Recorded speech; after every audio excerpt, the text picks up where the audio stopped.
Nabibilang sa angka ng mga aswang ang binatang si Carlito.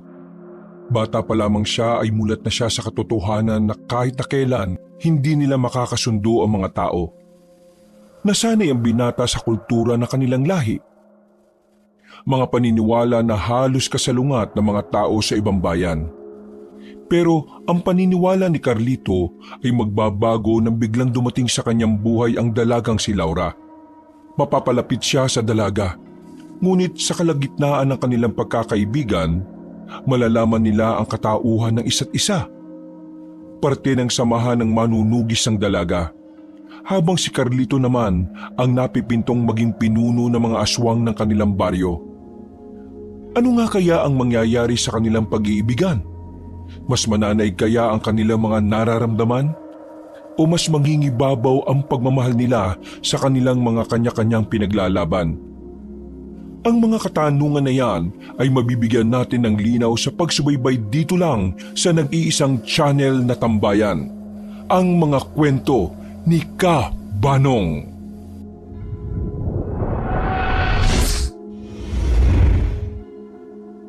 Pagsapit pa lang ng kinagabihan, hindi na magkanda-ugaga ang mga aswang sa Baryo Karimlan.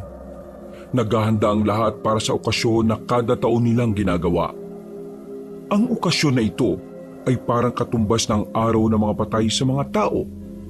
Ang okasyon na ito ay tinatawag nilang tanaw sa kabilang buhay, na kung saan inaalala nila ang mga mahal nila sa buhay na namayapa na.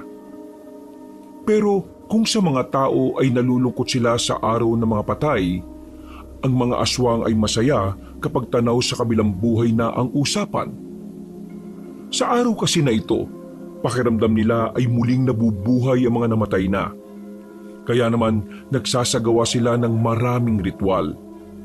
Naghahanda sila ng maraming pagkain na kanilang inaalay. Nakasuot silang lahat ng kulay pula. Sumisimbolo kasi yon para sa kanila sa kasiyahan. Ang paniniwala kasi nila, sa araw na inaalala nila ang mga namayapa na, mas nagiging masaya ang mga kaluluwa kapag nakakakita ng kulay na pula. Insan, kailangan ba talaga nating sumama? Hindi ba pwedeng hintayin na lang natin silang makauwi? Ayaw mo bang dalawin ng mama mo sa puntod niya? Hanggang ngayon kasi, sisisi ko pa rin ang sarili ko kung bakit siya namatay eh. Kaya hindi ko alam kung may karapatan ba akong humarap sa puntod niya. Ilang beses ko bang sasabihin sa'yo na wala ka namang kasalanan kung bakit namatay ang mama mo. Namatay ang mama mo dahil ginawa niya lang ang nararapat bilang nanay mo. Pero hindi pa rin natin maalis na ako ang dahilan kung bakit siya naparusaan. Kung hindi ko sana inawa yung anak ng Supremo ng kabilang angkan hindi sana papatawan ng bitay si mama. Wala na tayong magagawa. Yun ang batas sa ating mga aswang. Mataas na aswang ang nakalaban mo at mabigat ang nagawa mo. Muntikan mo na siyang mapatay. Alam mo naman na kapag buhay ang usapan, buhay din ang kapalit. Alam mo, gusto ko nga rin humingi ng paumanhin sa'yo. Wala akong nagawa para baguhin ang isip ni Lolo. Pero kasi, yun ang batas eh. Kasi anak niya ang mama mo. Kung kailangan parusahan, gagawin niya yun. Kilala mo naman si Lolo Tibo, di ba? Pero anak niya pa rin yun. Hindi man lang ba siya naawa? Insan, kahit na kailan, hindi nakatataas ang awa sa batas. Walang kwentang emosyon kapag kaharap nito ang batas nating mga aswang. Kaya ikaw pumunta ka na. Kung ako sa'yo, magtino ka. Sigurado kung hinihintay ka ni Tia. Huwag mong sayangin yung ginawa niyang sakripisyo para lang maligtas ka. Napatango na lamang si Abel. Medyo naliwanagan na rin ito sa sinabi ni Carlito. Bata pa lamang silang dalawa na talaga ang magkasanggang dikit. Magkasama sila sa lahat ng bagay. Parang magkapatid na rin ang turingan nila sa isa't isa. Pagkatapos ng kanilang pag-uusap, agad na rin silang lumabas sa silid na yun. Nasaktuhan nilang nasa sala ang mag-asawang Tibo at Miray, ang kanilang lolo at lola. Agad na nagmano ang dalawa. Yumuko rin sila sandali para magbigay galang sa posisyon ng matandang lalaki bilang supremo ng mga aswang. Maya-maya ay aalis na tayo. Huwag niyong gustutin ang mga suot ninyo, ha? Nakakaya sa mga magulang ninyo kung haharap tayo sa kanilang gusgusin kayong dalawa. Nakahanda na po kaming dalawa. Di ba, Abel? Oo. Handang-handa na ako. Ikaw, Abel. Ayos ka lang ba? Bakit parang hindi ka yata masaya? Itong araw na makakaharap mo ulit ang inay mo. Ayos lang naman po ako. Hindi lang po ako sanay. Pero masasanay din naman po ako kapag lumipas na ang panahon. Kailangan nung masanay. Dahil kung hindi, magiging kahihiyang ka sa angkan natin. Naintindihan mo ba ako? Lo, intindi na lang natin si Abel. Para sa kanya, sariwa pa ang lahat. Ay siya nga pala. Bago tayo umalis mamaya, pakiayos na yung mga dadali natin, ha? Lalo na mga alay natin. Ikaw, Carlito, ang inaasahan kong mangunguna sa bagay na yon. Opo, sasabihan ko na po yung iba natin mga kamag-anak. Matapos ang pag-uusap na yon, ay kumilos na rin ang dalawa. Kinuha na nila mga patay na hayop na nilagay nila sa isang malaking bandihado at planggana. Pinabuhat nila ang mga yon sa iba pa nilang mga kamag-anak. Pagsapit ng 12:00 ng gabi, nakarating na rin sila sa lugar kung saan nakalibing ang kanilang mahal sa buhay. Noong mga sandaling yon ay tahimik lang ang dalawang binata. Sandali silang tumingin sa malaking puntod. May bakal na nakapalibot doon at meron ding gate. Nagsagawa ng isang pagdarasal ang matandang si Miray.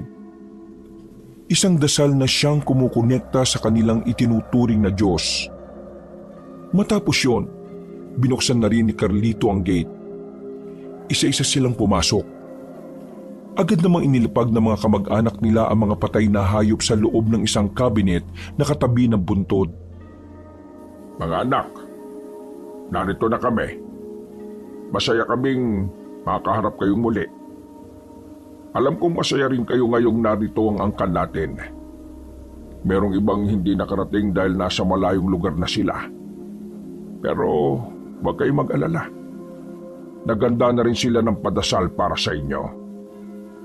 Nagtirik sila ng malalaking itim na kandila sa harapan mismo ng puntod. Pagkatapos noon, nagkaroon muli sila ng isang ritual. Umupo ang lahat sa gilid at naglabas na rin ng itim na libro ang matandang si Miray. May inilagay din silang malalaking mangkok sa gitna na may dugo ng tao. Taimtim naman nilang sinasagawa ang ritual para sa mga namayapa nilang mahal sa buhay. Halos 1 oras din sila roon. Mga ilang sandali lang ay tinapos na rin ni Aling Miray ang ritual. Doon na nila sinimula ng salo-salo. Bilang aswang, normal na lang sa kanila ang kainin ng mga patay na hayop kahit hilaw. Walang pandidiri, walang nag-iinarte. Parte na kasi yun ng kanilang kultura. At hindi lang ito basta nakasanayan. Likas na talaga sa kanila ang kumain ng karne na hilaw. Pero hindi karne ng tao. Meron kasing batas sa mga aswang na hindi sila maaaring tumikim ng karne ng tao, pero dugo ng tao ay pwede. Basta galing ito sa morgue. Habang nagkakasiyahan ng pamilya nila sa harapan ng mga puntod ng mga kamag-anak nila, lumabas na si Carlito at Abel dahil tapos na rin naman nilang makausap ang kanilang mga magulang. Napatingin si Carlito sa buong lugar. Unti-unti na ring nagdadatingan ng iba pang mga aswang para dalawin din ang mga mahal nila sa buhay. May kanya-kanyang dalang malalaking gasera at lampara mga yon.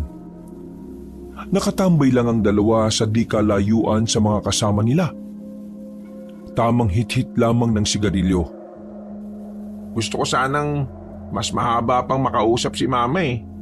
Kaso yung matatanda nating kamag-anak, ang tagal umalis dun. Ngayon na nga lang ako nagkaroon ng lakas ng loob para humarap dun. Pero saglit lang. Yaan mo na. Alam mo naman ang matatanda. Gusto mo gala muna tayo? Hanggang umaga pa naman yan. Baliw. Kapag nalaman ni Lolo na wala tayo rito, sigurado magagalit yan sa atin. Malalaman niya kung sasabihin natin. Nakoy, tigil mo na nga yung mga naiisip mo, no? Mapapahamak tayong dalawa eh. Eh di ako na lang ang aalis. Sayang, hindi ka makakasama. Ngayon pa naman magbubukas yung perya sa baryo Magsaysay. Sa sinabing yun ni Abel, tila nagningning ang mga mata ni Carlito. Matagal na kasi nilang hinihintay na magbalik ang perya. Mula kasi pagkabata ay mahilig na sila sa ganon. Palagi pa nga silang tumatakas para lamang makapaglaro doon. Maigpit kasi silang pinagbabawalan noon dahil puro tao ang makakaharap nila. Pero dahil matitigas ang ulo ng dalawa, wala silang pakialam noon sa paalala ng kanilang mga magulang at lolo.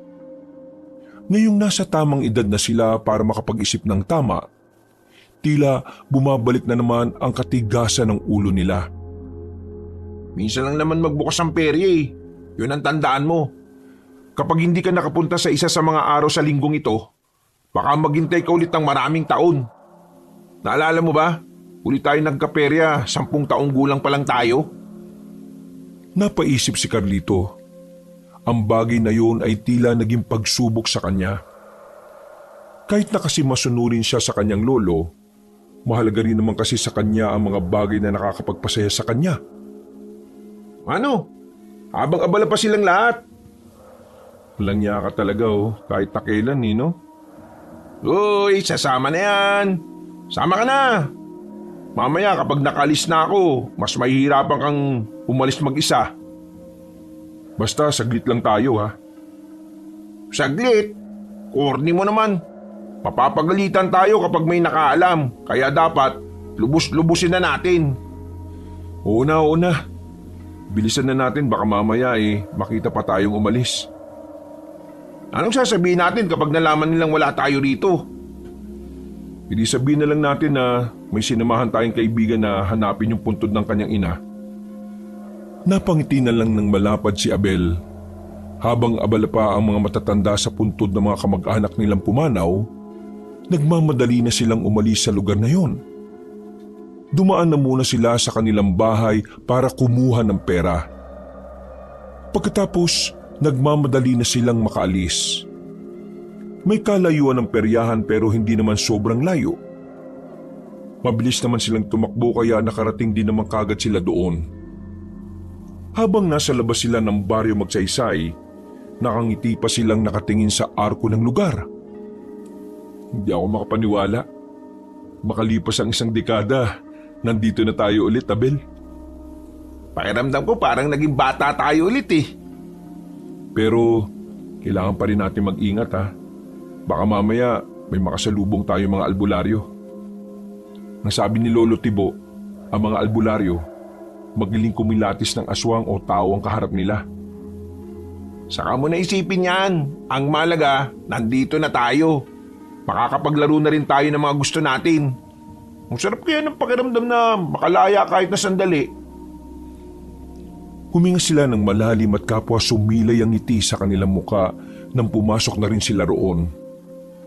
Kaunting lakad lang nga nila, nakarating na rin sila sa malawak na kapatagan kung saan naroon ang peryahan. Mas lalo silang natuwa dahil sa magagandang ilaw na kanilang nakikita.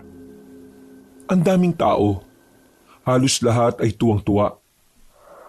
O ano, iwalay muna tayo. Maghanap ka ng lalaruan mo. Ako naman maglalaro ako dun sa tira-tira ng baso. O sige, basta huwag ka masyadong lalayo ha. Magkita na lang tayo ulit dito kapag tapos ka na.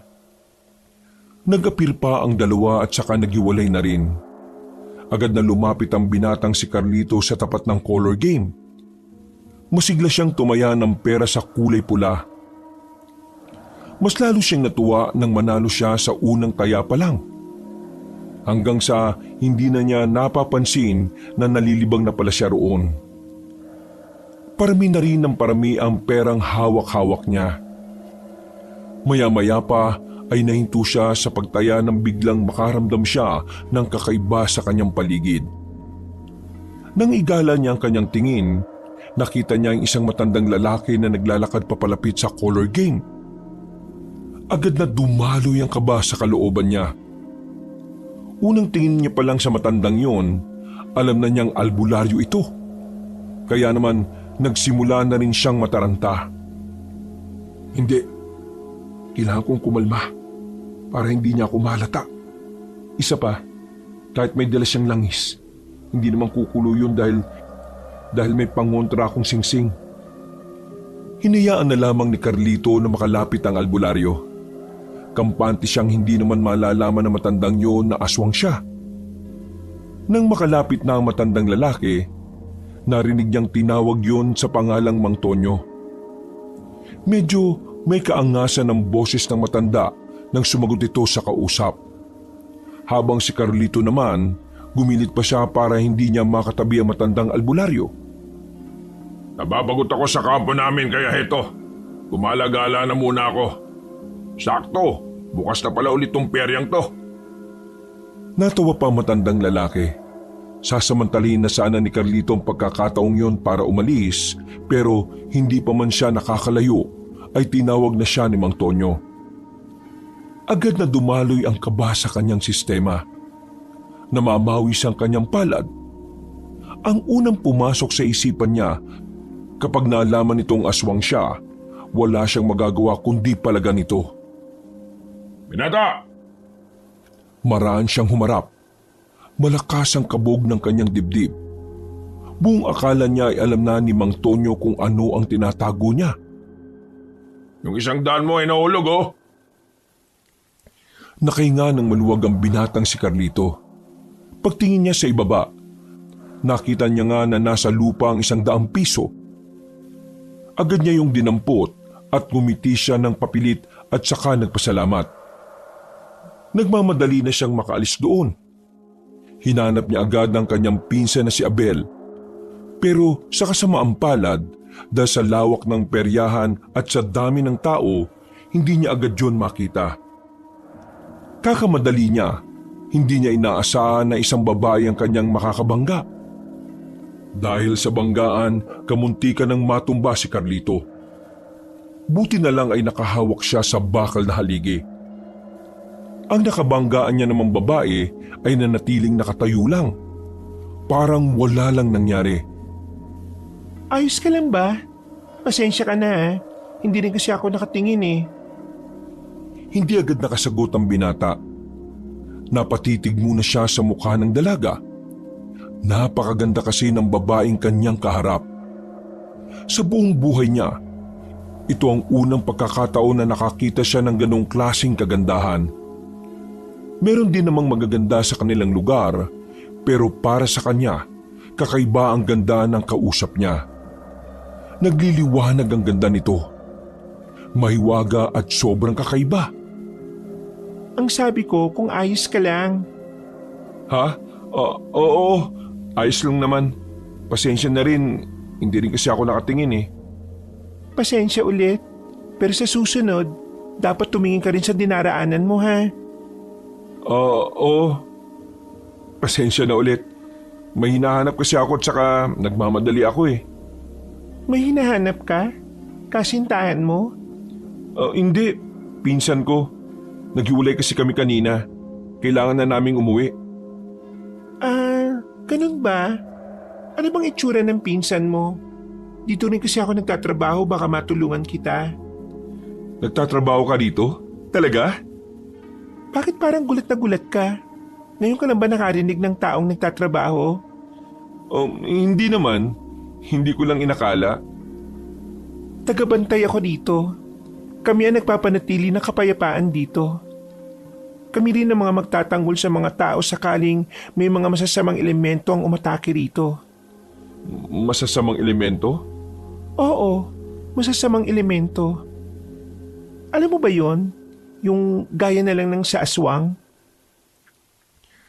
Sa puntong ito, mas lalong nadagdagan ang kaba ni Carlito. Hanggang ngayon kasi, naririnig pa rin niya ang salitang aswang sa lugar ng mga tao. Para sa kanya, isa lamang yung patunay na hanggang sa kasalukuyan, kalaban pa rin ang tingin sa kanila ng mga taga-baryo. Aswang? Hindi naman totoo yung ganun, di ba? Mga kwentong bayan lang yon. Kwentong bayan? Hindi Totoo ang mga aswang. Alam mo kung anong totoo?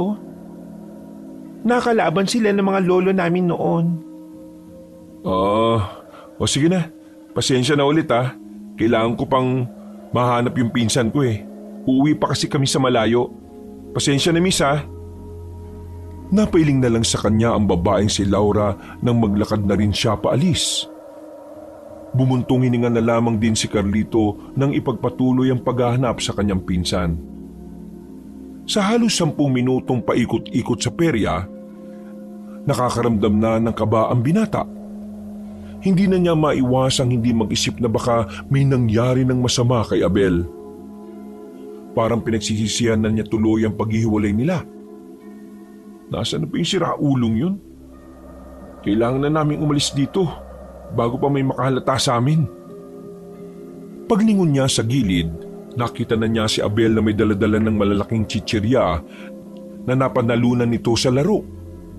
Mabigat na rin ang bulsa nito dahil sa mga barya.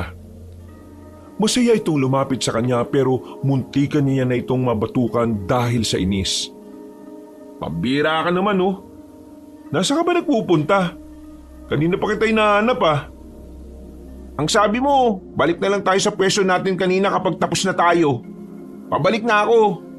Bakit ba? Ano ba problema mo? Merong albulayo rito sa peryahan. Nakaharap ko siya kanina. Kailangan na nating umalis bago pa niya malaman na aswang tayo. Gagi! Malas naman natin Kaya nga dapat na tayong umalis sa lugar na ito. Pwede tayong mamatay kapag nagkataon. Tara na! Walang sinayang na pagkakataon ng dalawa. Agad nilang nilisan ang peryahan. At habang naglalakad sila sa daan ng baryo Magsaysay, hindi maiwasan ni Abel na mapalingon-lingon sa mga gilid at likuran. Mais ka nga. Mas makakalata sila sa kilos mo Para kang kriminal na nakatakas sa kulungan. Higit pa sa kriminal ang tingin nila sa atin Kaya dapat lang alerto tayo. Papalabas na sila ng baryo Magsaysay nang biglang may humarang sa kanilang isang lalaki. May katangkaran nito. Medyo malaki ang katawan. Masama rin kung makatingin. Pero ang mas nakapukaw ng kanilang atensyon ay ang nakasukbit na mahabang patalim sa likuran nito. Sino kayo? Hindi kayo taga rito Nagsimula na namang tumaas ang level ng kanilang kaba sa pagkakataong ito. Napansin ni Carlito ang kamay ni Abel sa likuran nito. Humahaba ang kuko ng kanyang pinsan. Tanda na handa itong lumaban sakaling malagay sila sa alanganin. Kaya naman, ginawa na lamang ni Carlito ng paraan para hindi sila humantong sa karahasan. Galing kami peryahan. Ayun may mga daladala pa siyang napanalunan niya. Hindi kayo taga dito. Bakit kayo nandito? Doon nandun sa kabila ng mga hindi nakatira sa baryo Magsaysay. Ganun ba? Bago lang kasi kami. Taga Maynila kami. Hindi namin kabisado kung ano ang daang meron dito. Isa pa, napadaan lang din naman kami. Anong pangalan nyo? Carlito, ito naman si Abel. Tumingin sa kanila ang lalaki na parabang hinuusgahan ng kanilang buong pagkatao. Tumingin pa sa kanila yon ng masama ng ilang segundo. Ikaw, anong pangalan mo? Bakit mo kami hinaharang? Sino ka ba? Ako si Sagani, isang manunugis. Hinaharang ko kayo para makasigurado akong hindi kayo aswang. Aswang? May ganun ba? Wala namang ganun Malabo naman na maging ganun kami. Kung hindi kayo naniniwala, bahala kayo sa mga buhay nyo. Sige na, umalis na kayo. Sa susunod, aalamin nyo ang tamang daan para hindi kayo naaabala. At para hindi na rin kayo makaabala pa. Sige, maraming salamat at pasensya na ulit. Tara na, Insan. Umalis na tayo. Mabilis na naglakad ang dalawa palabas ng baryo. Nararamdaman ni Carlito na nakatingin pa rin sa kanila ang lalaki. Pero Hindi na naman nila yun pinansin pa. Noong mga sandaling yun, nakahinga na rin ng maluwagang magpinsan. Hindi nila alam kung ano ang kanilang gagawin sakaling nabulilyaso sila. Buti na lang kahit na papaano ay umaayon pa rin sa kanila ang sitwasyon. Nagmamadali na sila makabalik sa libingan ng kanilang mga mahal sa buhay. Hindi naman sila nawala ng matagal kaya hindi sila nahalata ni Mang Tibo. Pagdating nila ay abalang-abala pa rin ang matatanda sa kanilang usapan. Doble ginhawa ang kanilang naramdaman dahil naging matagumpay ang kanilang pagtakas at pagbalik. Buti na lang talaga, nakabalik tayo agad. Dakong 4:00 na ng madaling araw nang umalis na sila ng libingan. Naglalakad na sila sa madilim sa gitna ng kagubatan noong mga sandaling yun. Tahimik lang si Carlito at ang kanyang pinsan naman ay daldal ng daldal. Hindi pa rin kasi nawawala sa isipan ni Carlito ang mga nangyari. Pero sa hindi inaasahang dahilan, pumasok sa kanyang isipan ang mukha ng babaeng nakabanggaan niya. Napangiti siya ng palihim. Hindi niya rin alam kung bakit. Basta palagay niya, natuwa siya sa kagandahan ng dalaga. Nang makauwi na sila sa kanilang bahay, habang nagkakape si Carlito sa bakuran ay nilapitan siya ni Abel at tinanong, Kanina, salita ako ng salita. Ang lalim ng iniisip mo. Tapos, nakangiti ka ba? Yung totoo, kinabahan ka talaga kanina, no? Parang asese mo pa nga eh. Ngayon lang ako nakakita ng babaeng tao na maganda. Ha? Wala. Teka, ibig mong sabihin, kanina may nakita ka magandang babae sa peryahan? Oo, sobrang ganda. Tapos, makinis ang balat, maputi, mukhang diwata. Dalita mga aswang sa mga diwata kasi sila ang tumutulong sa mga antingero. Bakit parang tuwang-tuwa ka sa diwata ngayon? Kasi, maganda siya. Sobrang ganda. Walang ganun kaganda rito sa atin. Mukhang kursunado mo yung babaeng yun ah. Minsan, paalala lang ah, aswang ka, tao siya. At ang aswang at tao ay hindi kailanman pwedeng mag-ibigan dahil ang mga tao ang kaaway ng mga aswang. Alam ko na yan. Hindi naman ako nakakalimot eh. At wala naman akong sinabing gusto ko siya. Ang sinabi ko lang, nagagandahan ako sa kanya. Yun lang. Wala naman sa batas natin mga aswang na bawal ang magandahan sa mga tao ah. Ewan ko lang ah, bahala ka dyan. Basta ako, wala akong kinalaman dyan. Kapag nalaman ni Lolo Tibo ang takbo ng utak mo ngayon, yari ka talaga. Hindi naman malalaman kung hindi ka magsasalita eh. Tulog na ako ah, naantok na ako eh. Napailing na lamang si Carlito. Kumaway na lamang siya sa papalayong pinsan. Magkatabi ang bahay ng kanyang lolo at bahay na tinutuluyan ni Abel. Maraming araw pa ang nakalipas. Naging abala ang binatang si Carlito sa pagsama sa kanyang lolo Tibo. Marami silang kinakausap ng mga supremo sa mga kalapit na probinsya at mga baryo. Laban ng mga napag-usapan ang tungkol sa mga hakbang kung papaano lalabanan ng mga manunugis.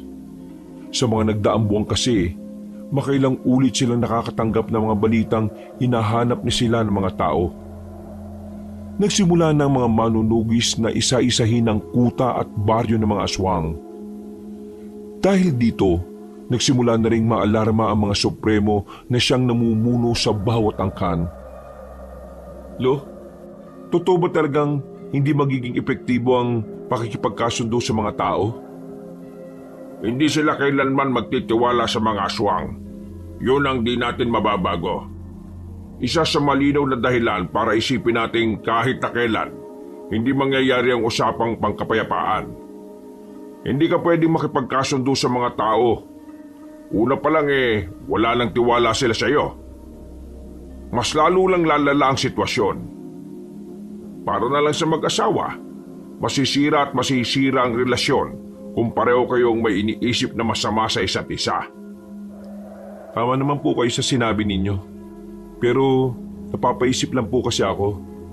Paano naman yung mga taong walang kinalaman? Paano naman yung mga aswang na walang ugnayan sa mga alitan? Di ba parang nadadamay lang sila? Kapag dugo sa dugo ang usapan, damay lahat. Walang pinalalagpas. Ganon din naman ang mga tao sa atin. Lahat ng aswang, masama sa paningin nila. Bata o matanda man yan. Kaya ikaw ha, huwag ka masyadong magpabulag na ang mga tao ay mababait. Kahit na kailan, hindi nila kayang maging mabuti sa mga kagaya natin. Kalaban natin ang mga tao. Wala ni isa sa kanila ang magiging kasundo natin. Kaya kapag nakakita ka ng tao, huwag na huwag ka magtitiwala sa kanila. Isang malalim na paghinga na lamang ang ginawa ng matandang aswang na si Tibo. Ayaw na ayaw kasi nitong pag-usapan ng mga ganoong bagay. Ayaw kasi niyang lumalabas ang matinding galit niya dahil sa mga tao. Tara na, bilisan na natin maglakad. Kanina pa tayo iniintay ng lola mo. Pag-uwi nila sa bahay nila, ay nakahanda na ang kanilang mga pagkain para sa hapunan. Mga karniyo ng baboy, mga hilaw pero nilinis na ng maigi. Bago sila kumain ay nagritual sandali ang matandang babae na si Aling Miray. May kung ano-ano na namang itong binabanggit na pangalan ng kanilang mga Panginoon. Matapos yun, ay sabay-sabay na rin silang kumain. Pagkatapos, umalis ang dalawang matanda para dumalo sa isang pagpupulong. Pagkakataon na ni Carlito ito para makaalis sila ng kanilang lugar. Gusto na naman kasi niyang makita ang dalagang nakausap niya sa perya. Uy, saan ka pupunta? Aalis ka no? Gusto mo bang sumama? Mambira ka talaga. Dati ikaw ang pumipigil sa akin umalis. Tapos ngayon, ikaw ang nagyayaya. Sabihin mo nga sa akin, dahil ba yan dun sa babaeng tao? Ha? Hindi ah. Gusto ko lang naman maglaro sa perya. Pinagsasabi mo dyan. Buwang ka yata eh. Sus! Huwag ka na magkaila. Kitang-kita sa pagmumukha mo, no? Bakit ka ba nagsisinungaling pa sa akin? Eh hindi naman kita isusumbong. O ano? Sasama ka pa ba? Oo na. Nakakabagot din dito sa bahay eh. Palihim na nakaalis ang dalawa ng kanilang lugar. Masaya silang nagagawa pa rin nila ng swabe ang kanilang pagtakas kahit maraming mga aswang na gumagala sa gubat. Kabisado na kasi nila ang mga pasikot-sikot na mga dadaanan nila. Bata pa lang kasi sila ay lagi na nilang nililibot ang kagubatan. Nang makalayo na sila, agad silang tumungo sa kalsada. May napadaan na truck ng gulay at kahit umaandar pa yun, ay sumabit na lang sila sa likuran. Insan, kumapit ka na maayos ha. Naalala mo nung mga bata pa tayo? Nalaglag ka sa ganito kasi ang tanga-tanga mong kumapit. Ano ka ba? Pinaalala mo pa talaga ha? Ikaw nga, tumakay ka sa truck ng buhangin eh. Nagtawanan na lamang ang dalawa habang nakasabit sila sa truck na yon. Makalipas lang ang ilang minuto, narating na rin nila ang baryo na Magsaysay. Papasok na naman sila roon kahit na napagbawalan na sila ng lalaking nakausap nila. Paglapit nila sa harapan ng baryo, nakita agad nila ang lalaking si Isagani. Hinarang sila nito ulit. Oh, nandito na naman kayo. Di ba nasabihan ko na kayo na hindi pwedeng dumaan dito ang mga dayo? Ano bang mahirap intindihin sa bagay na yun? Ang totoo niyan, hindi kasi namin alam yung sinasabi mong daan sa kabila. Dito kami binababa ng sinasakyan namin eh. Pasensya ka na ah. Pero baka pwede mo na lang kami padaanin. Tapos doon na lang kami magtatanong sa perya kung saan ang daan paalis. Hindi pwede. Hindi kami nagpapadaan ng hindi taga rito. Bakit ba ang tigas ng bungo nyo? At saka, di ba taga Maynila kayo? Bakit kayo gala ng gala sa gabi? Hindi nyo ba alam na may mga aswang na gumagala-gala rito sa area namin? Nakakabagot na kasi sa paupahan namin eh. Wala naman siguro masama kung paminsan-minsan maglibang din kami. Tsaka para maging maganda na rin ang pagbabakasyon namin. Di nga pwede. Kapag kayo na biktima ng mga aswang, kami ang malalagay sa alanganin eh. Kami ang pagagalitan ng nakatataas dahil pinapasok namin kayo. Kaya kung ako sa inyo, umuwi na lang kayo. Sandaling lumayo ang dalawa at tagbulungan. Nakatingin lang naman sa kanila ang lalaking si Isagani. Kung tumalunan na kaya tayo ng mataas para makapasok tayo. Doon sa dilim mo, pwede rin naman tayong gumapang ng mabilis. Aswang naman tayo eh. Hindi ka ba nag-iisip? Baka may makaramdam ng presensya natin kapag kumilos tayo ng di normal. Yan ang... Hoy! Anong pinagbubulungan nyo? Kalma, relax. Hindi mo naman kailangan bunutin yan eh. Nag-uusap lang kami kung paano kami makakapunta sa perya. Hindi kasi talaga namin alam ang kabilang daan eh. Sige na bro, papasukin mo na kami. Gusto lang naman namin maglaro sa perya eh. Nung bata kasi kami, lagi kasi kami nakakulong. Wala kaming kaibigan. Buti pa nga ikaw, mukhang marami kang kaibigan eh. Mukhang lagi kang nasa perya nung bata ka. Kayo, hindi kayo nakapagperya nung bata pa kayo? Oo, hindi. Lagi kaming nakakulong. Pinagbabawalan kami ng mga magulang namin na umalis. Sabi kasi nila, maraming masasamang loob sa labas ng bahay. Kaya para kaming tanga ngayon na tuwang-tuwa sa perya. Kasi ngayon lang namin nararanasan yan eh. Wala rin kasi niya masyado sa Maynila. Pinagbabawal na. Tila nakaramdam ng awa ang lalaking si Isagani sa kanila. Binitiwan nito ang hawak na mahabang patalim.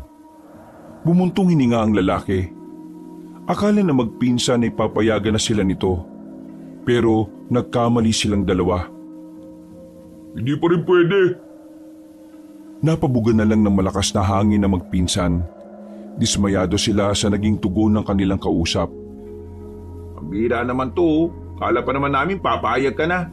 Nagpakita ka pa ng awa. Kahit na kailan, hindi mangingibabaw ang awa sa batas. Ang batas ay batas. Ito ang nakahigit sa lahat. Biglang naalala ni Carlito ang pananaw niyang halos kagaya ng kay Isagani. Kaya naman nawala na sila ng pag-asa makapasok. Buti na lamang biglang dumating ang dalagang si Laura. Ang dalagang nakabanggaan ni Carlito. Lumapit yun sa kanila. Sa nakikita nilang magpinsan, mukhang makakilala si Isagani at ang dalaga. Ito kuya, Itong dalawang to eh. Nagpupumilit na makapasok ng baryo natin. Pupuntang perya. Sinabi kong dapat alam nila yung daan sa kabila para doon na lang sila dumaan. kilala ko ang isang ito. Nakabanggaan ko siya sa perya nung nakaraang gabi. Oo, tama ako yun. Nung nakabanggaan mo ko, hinahanap ko kasi talaga yung pinsan kong to. Alam ko, naalala ko. Baka naman pwedeng papasukin mo kami. Ang dami na naming dalang barya dito oh. Inalog-alog pa ni Carlito ang kanyang bulsa na may lamang tig-5 at tig-10. Sige na.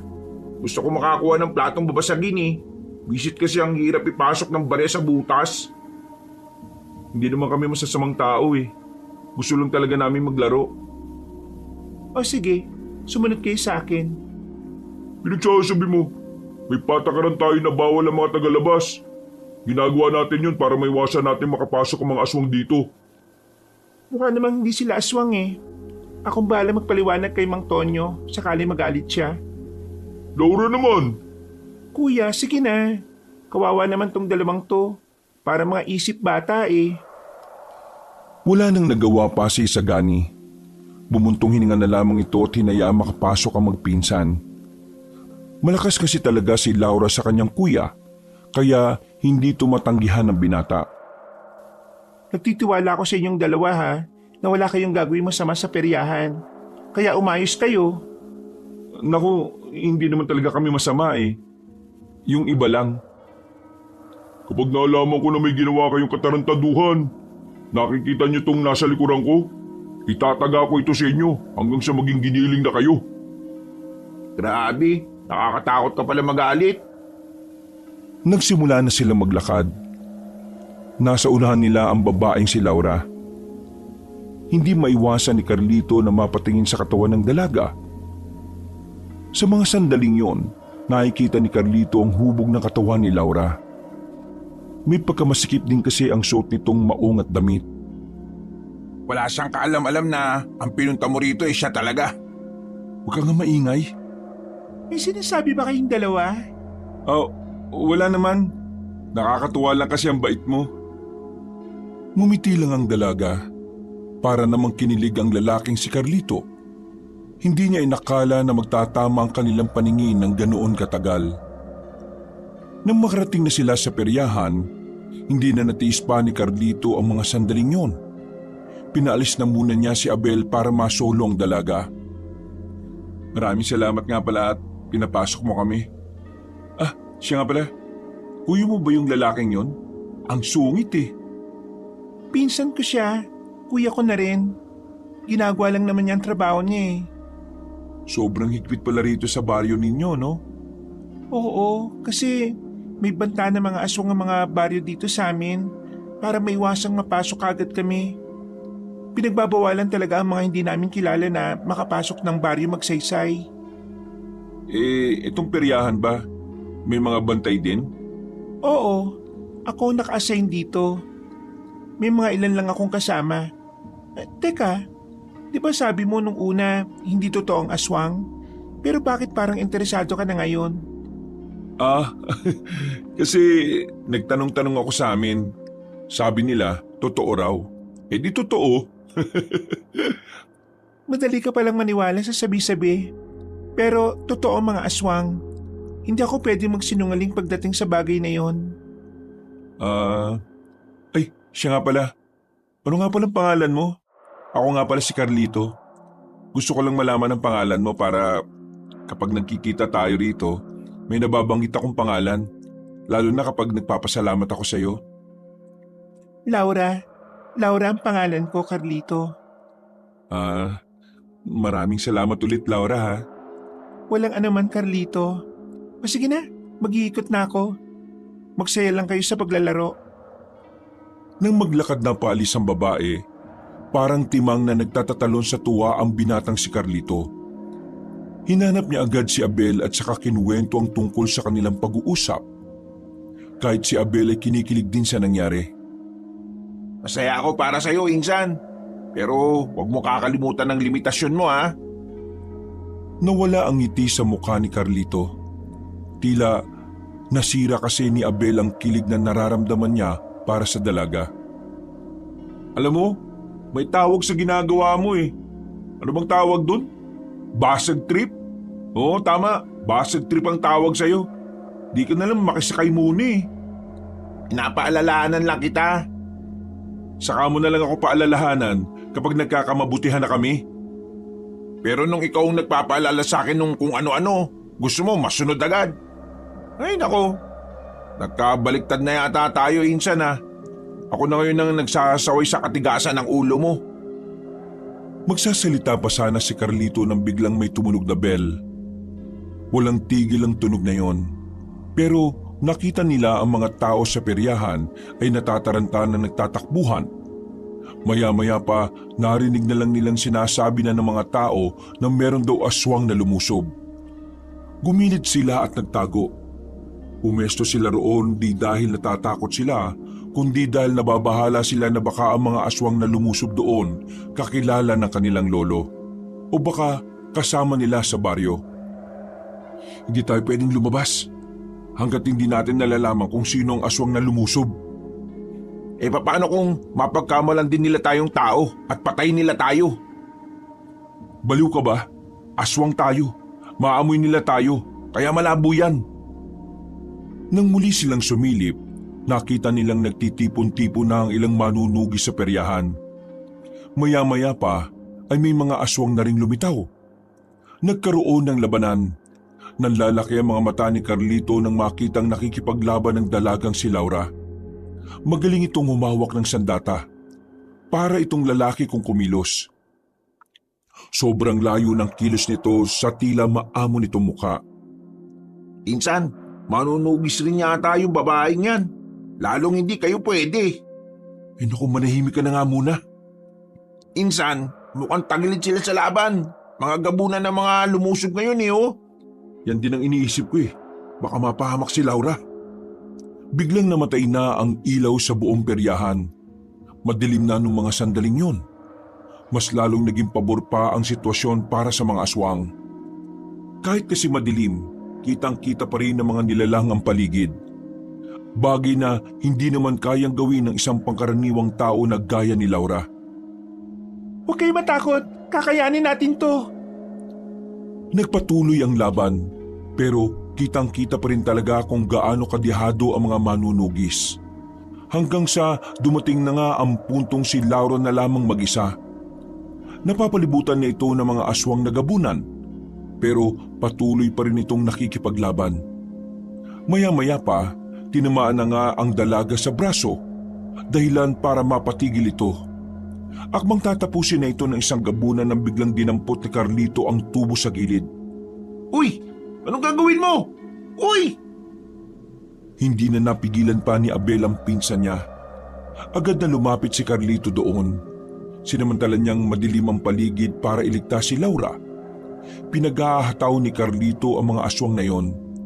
Mahusay si Carlito sa pakikipaglaban dahil maraming taon siyang nagsanay. Kaya kahit natubo lamang ang kanyang hawak, hindi yun naging problema sa kanya. May hilo ang mga aswang. Noong mga sandaling yun, napansin ng binata na nalaman na ng mga aswang na aswang din siya. Kaya naman umatras din ang mga yon at umalis. Kinakabahan siya. Hinihiling na lamang niya na sana hindi siya nakilala ng mga gabunan. Sino ka? At bakit mo ako niligtas? Nakatalikod lang si Carlito. Hindi na rin siya humarap. Mabilis siyang umalis para habulin ang mga aswang. Ang kaso nga lang, pagliko pa lang niya sa isang iskinita, nagulantang siya sa kanyang nakita. Halos manlambot ang kanyang tuhod. Kahit na aswang siya, ay likas sa kanila ang pagiging mabangis. Tila nalusaw ang kanyang puso nang makita ang batang musmos nang wala ng buhay. Nakahandusay lamang sa lapag, sugatan at brutal ang pagkakamatay. Pambira ka naman. Bakit mo ko... Ha? Natigilan rin si Abel nang makasunod ito. Maging si Abel ay naawa rin sa kalunos-lunos na sinapit ng bata. Noong mga oras na yon, tila nagsimulang magkaroon ng katanungan si Carlito sa kanyang sarili. Napapaisip siya kung tama bang pati ang walang kamalay-malay na bata, ang batang walang kakayang ipagtanggol ang sarili, ay dapat bang madamay rin sa alitan ng mga matatanda?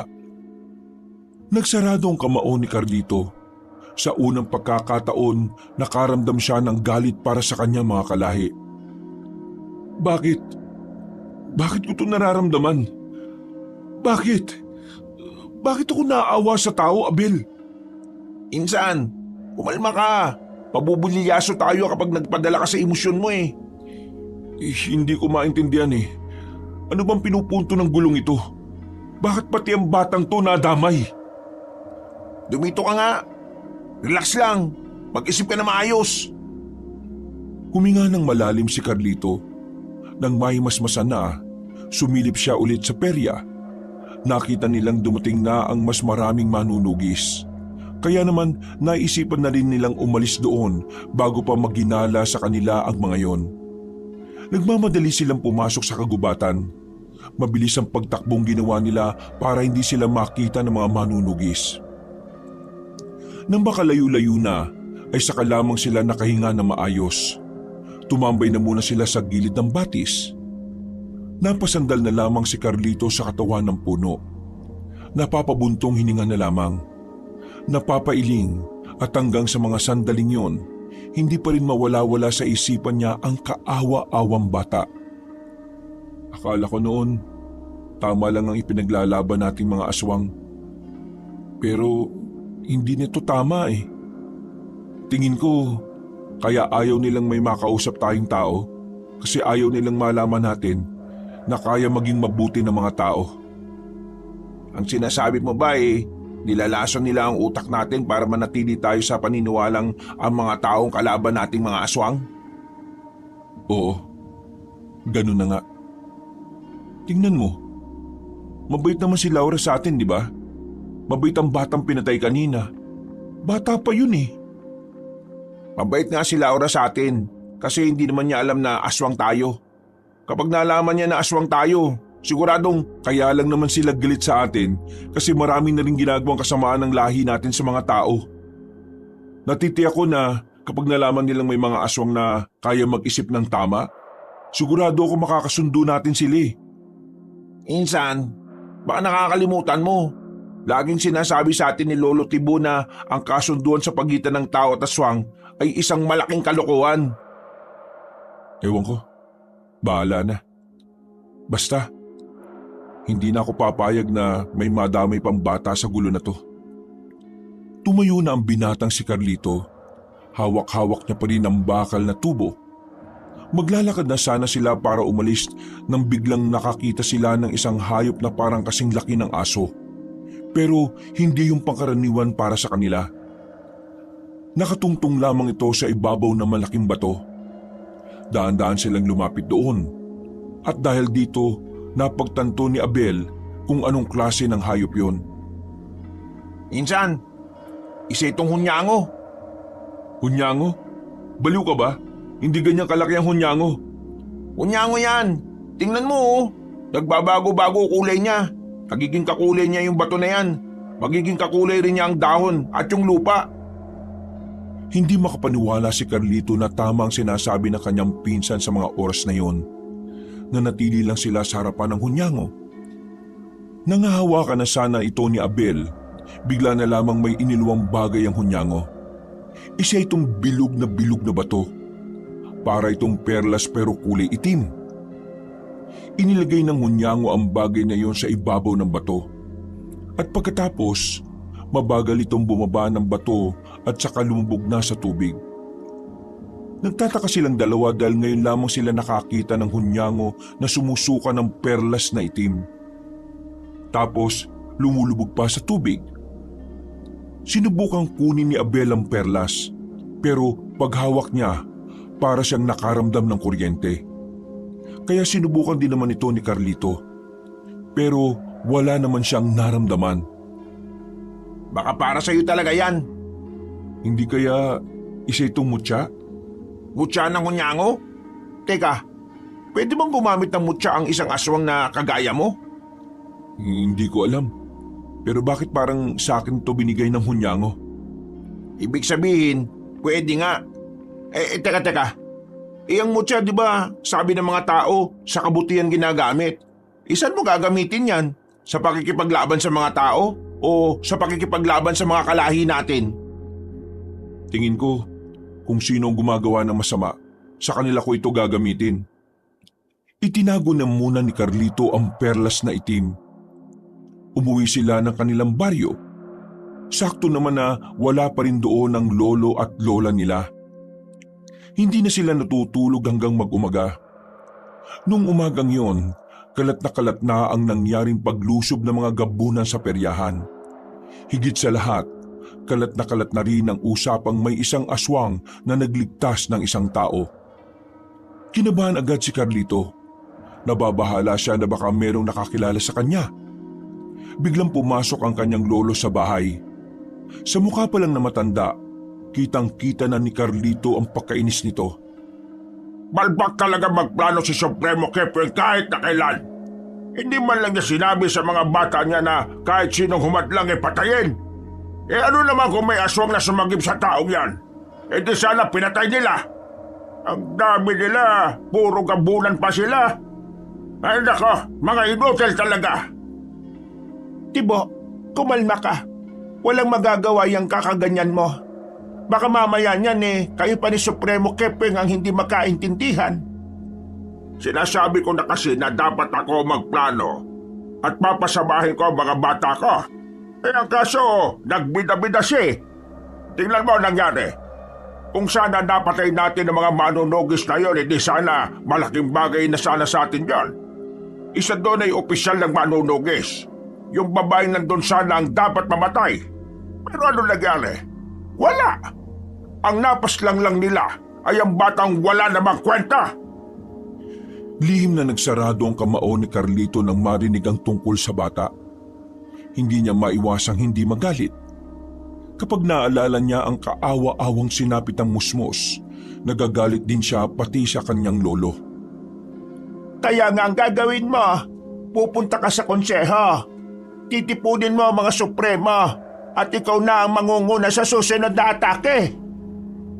Akala mo ba magiging madali ang sunod na atake? Hindi! Ngayong alam na nilang pwede tayong umatake, maghahanda na sila. Sinayang ni Supremo Kepwing ang pagkakataon na sana hindi nakapaghanda ang mga manunugis. Napainom na lamang ng mainit na tubig ang matandang si Tibo. Napansin nito si Carlito na tahimik lang sa lamesa at parang malalim ang iniisip. Carlito, tahimik ka yata ngayon. Wala ka bang pakialam sa mga nangyayari? Umatake ang mga gabunan sa peryahan kagabi. Pero may isang aswang daw ang nakialam at nag-traitor sa lahi natin. Ano mo ba sasabi mo ron? Mahalaga ang opinyon mo rito dahil ikaw ang susunod na supremo sa angkan natin. Kung hindi nila kinaya ang isang aswang na nag-traidor, isa lang ang ibig sabihin nun, Lolo. Malakas ang aswang na yun. At mukhang hindi niya gusto ang mga nangyayaring gulo sa pagitan ng mga aswang at mga tao. Kung sino man siya, papatayin ko siya kagad kapag nakita kami. Walang-wala pa siya sa kalahati ng lakas at karanasan ko. Yan ka na naman eh. Tumigil ka nga. Huwag kang gagawa ng desisyon na nakabase lang sa init ng ulo mo, ha? Tama po si Lola. Nasa iyo nakasalalay ang angkan natin, Lo. Kapag ikaw ang napahamak, malaking kawalan sa atin. Sinasabi mo bang hindi ko kakayanin ng aswang na nag-traidor, ha? Hindi naman po sa ganun, Lo. Nag-aalala lang naman po ako sa inyo. Hindi ko kailangan ng pag-aalala mo. Ang kailangan ko, yung utak mo. Kung meron kang naiisip para hanapin ang traidor na aswang na yan. Huwag po kayo mag-alala, Lo. Kapag nakuha na namin ang impormasyon mula kay Supremo Kepwing, magsasagawa kami ni Abel ng investigasyon. Yan! Tama yan! Nang magkaroon ka naman ng pakinabang sa atin. Tibo naman, ayusin mo nga mga sinasabi mo sa apo mo. Wala naman talagang pakinabang ang isang yan eh. Lagi pang kinokontra ang mga naiisip ka. Alam mo, Carlito, walang saysayang lahat ng natutunan mo sa laban kung ikaw mismo ayaw mong labanan ng mga tao. Akala mo ba hindi ko alam na natatakot kang humarap sa kanila? Masyado ka kasi mabait eh. Masyado kang malambot. Tandaan mo ha, ang mga tao ang kalaban natin. Sila ang pumaslang sa mga mahal natin sa buhay. At ang misyon natin sa mundong ito, walang iba kundi ubusin ang mga tao. At tayong mga aswang ang maghahari. Padabog na lumabas ng pintuan ng kanyang lolo. Hindi na lamang niya yon pinatulan pa. Kilala niya ang matandang lalaki. Kahit na kailan, hindi ito magpapatalo.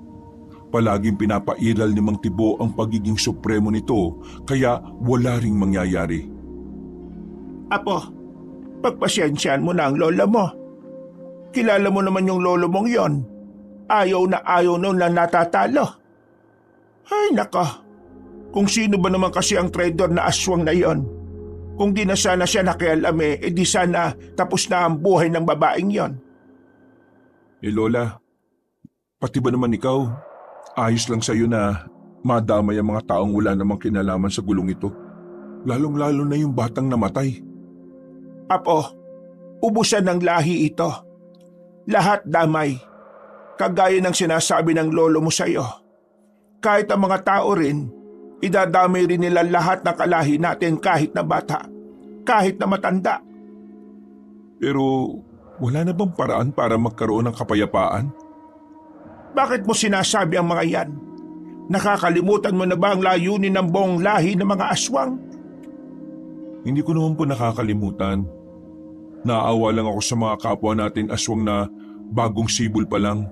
Tapos mamumulat na sila sa gulo.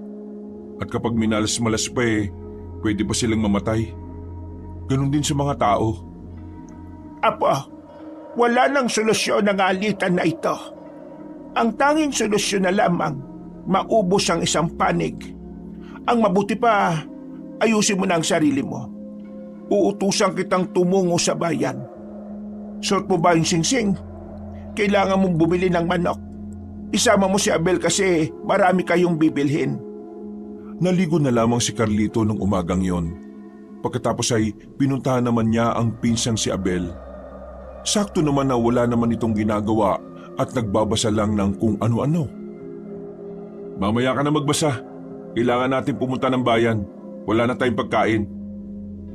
O sige, pero insan, hindi ba nakahalata si Lolo? Hindi naman, pero sobrang galit siya.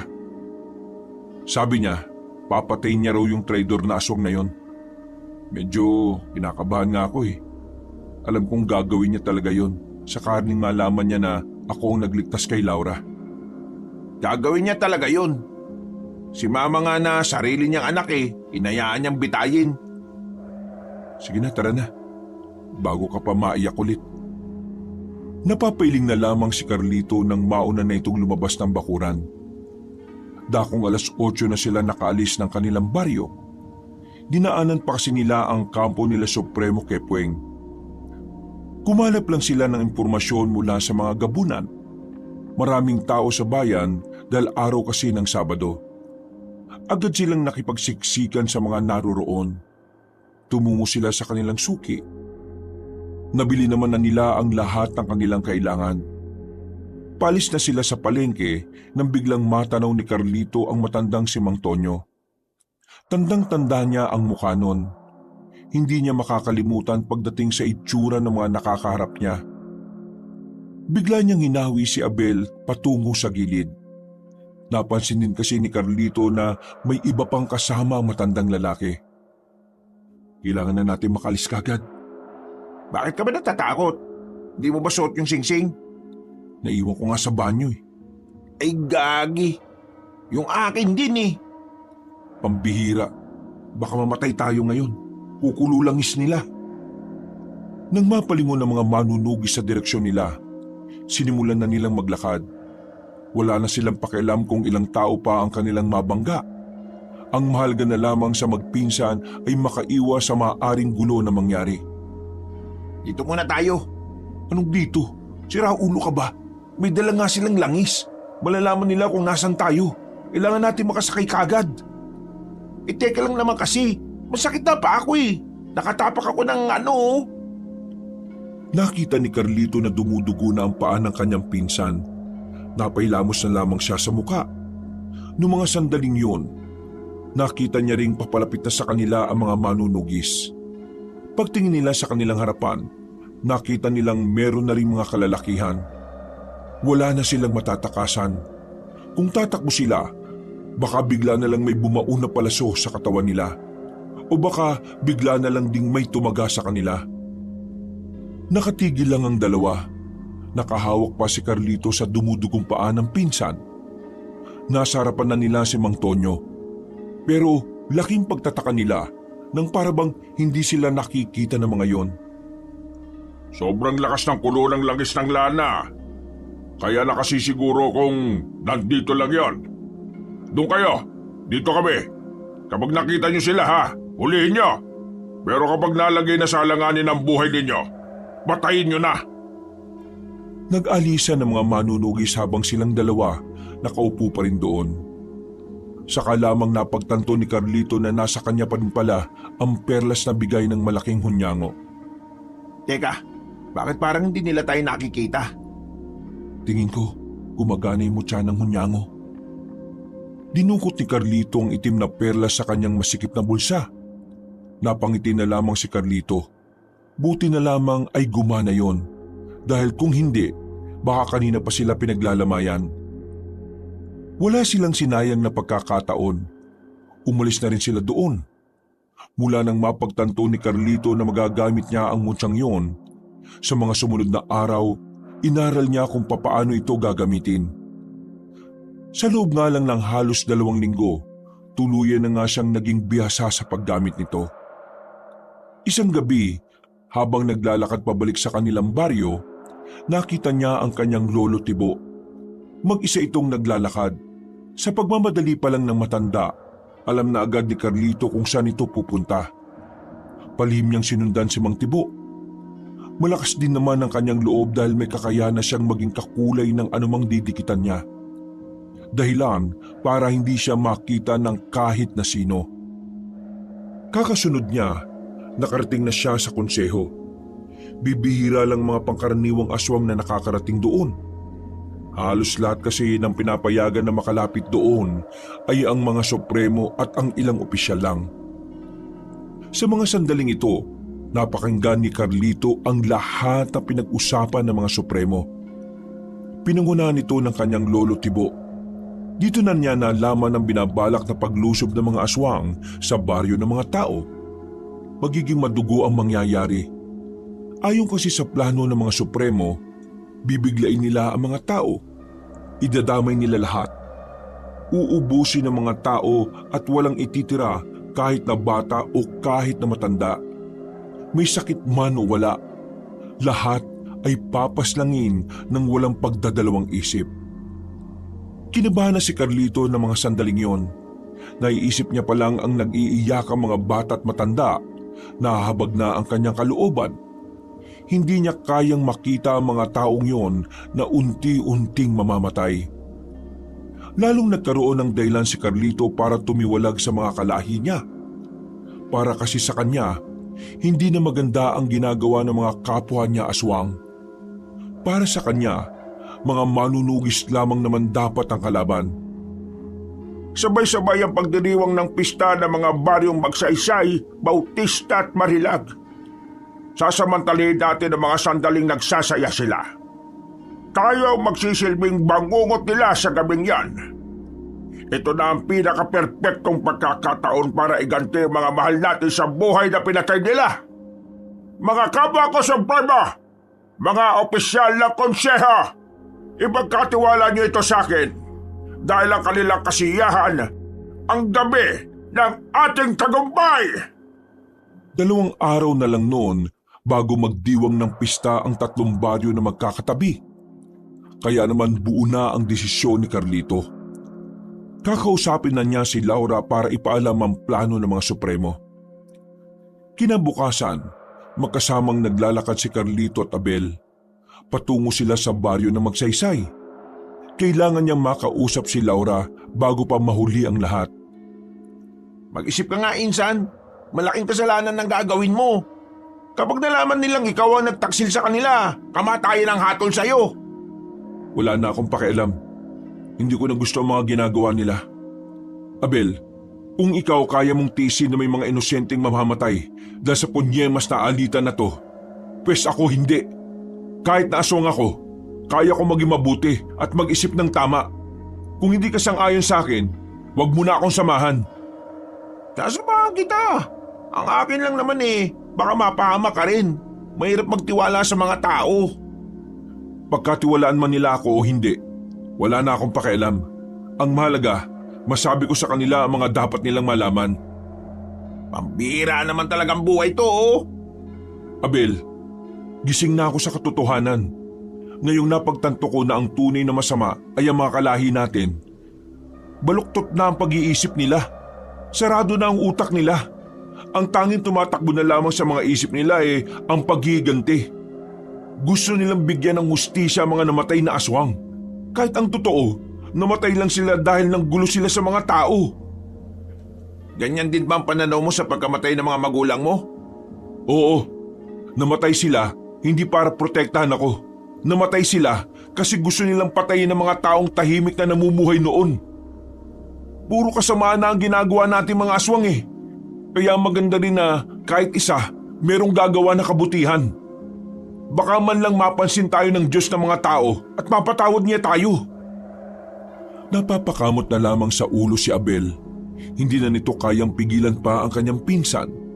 Kaya naman sinabayan na lamang niya ito ng maglakad. Makalipas lang ang halos mag-iisang oras, narating na rin nila ang baryo Magsaysay.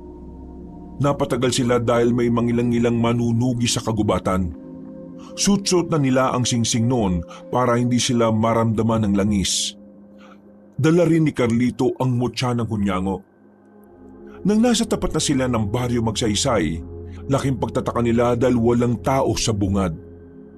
Pagsilip nila sa loob, nakita nilang tila nakasarado ang lahat ng bahay.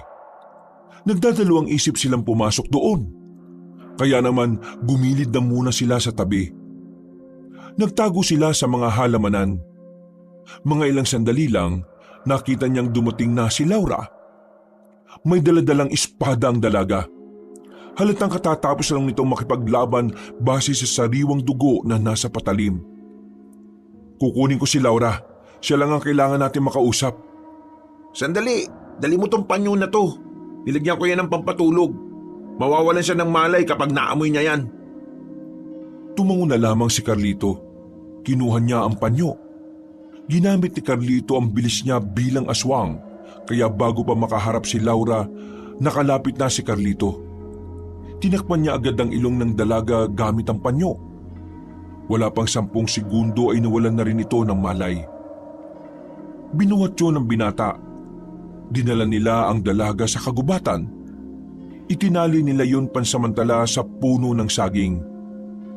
Makalipas lang ang halos kalahating oras, nagkaroon na rin ng malay ang dalaga.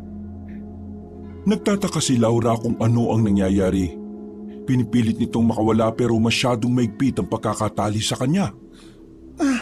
Anong nangyayari? Bakit ako nakatali rito? Teka, di ba ikaw si Carlito? Bakit mo ko tinali rito?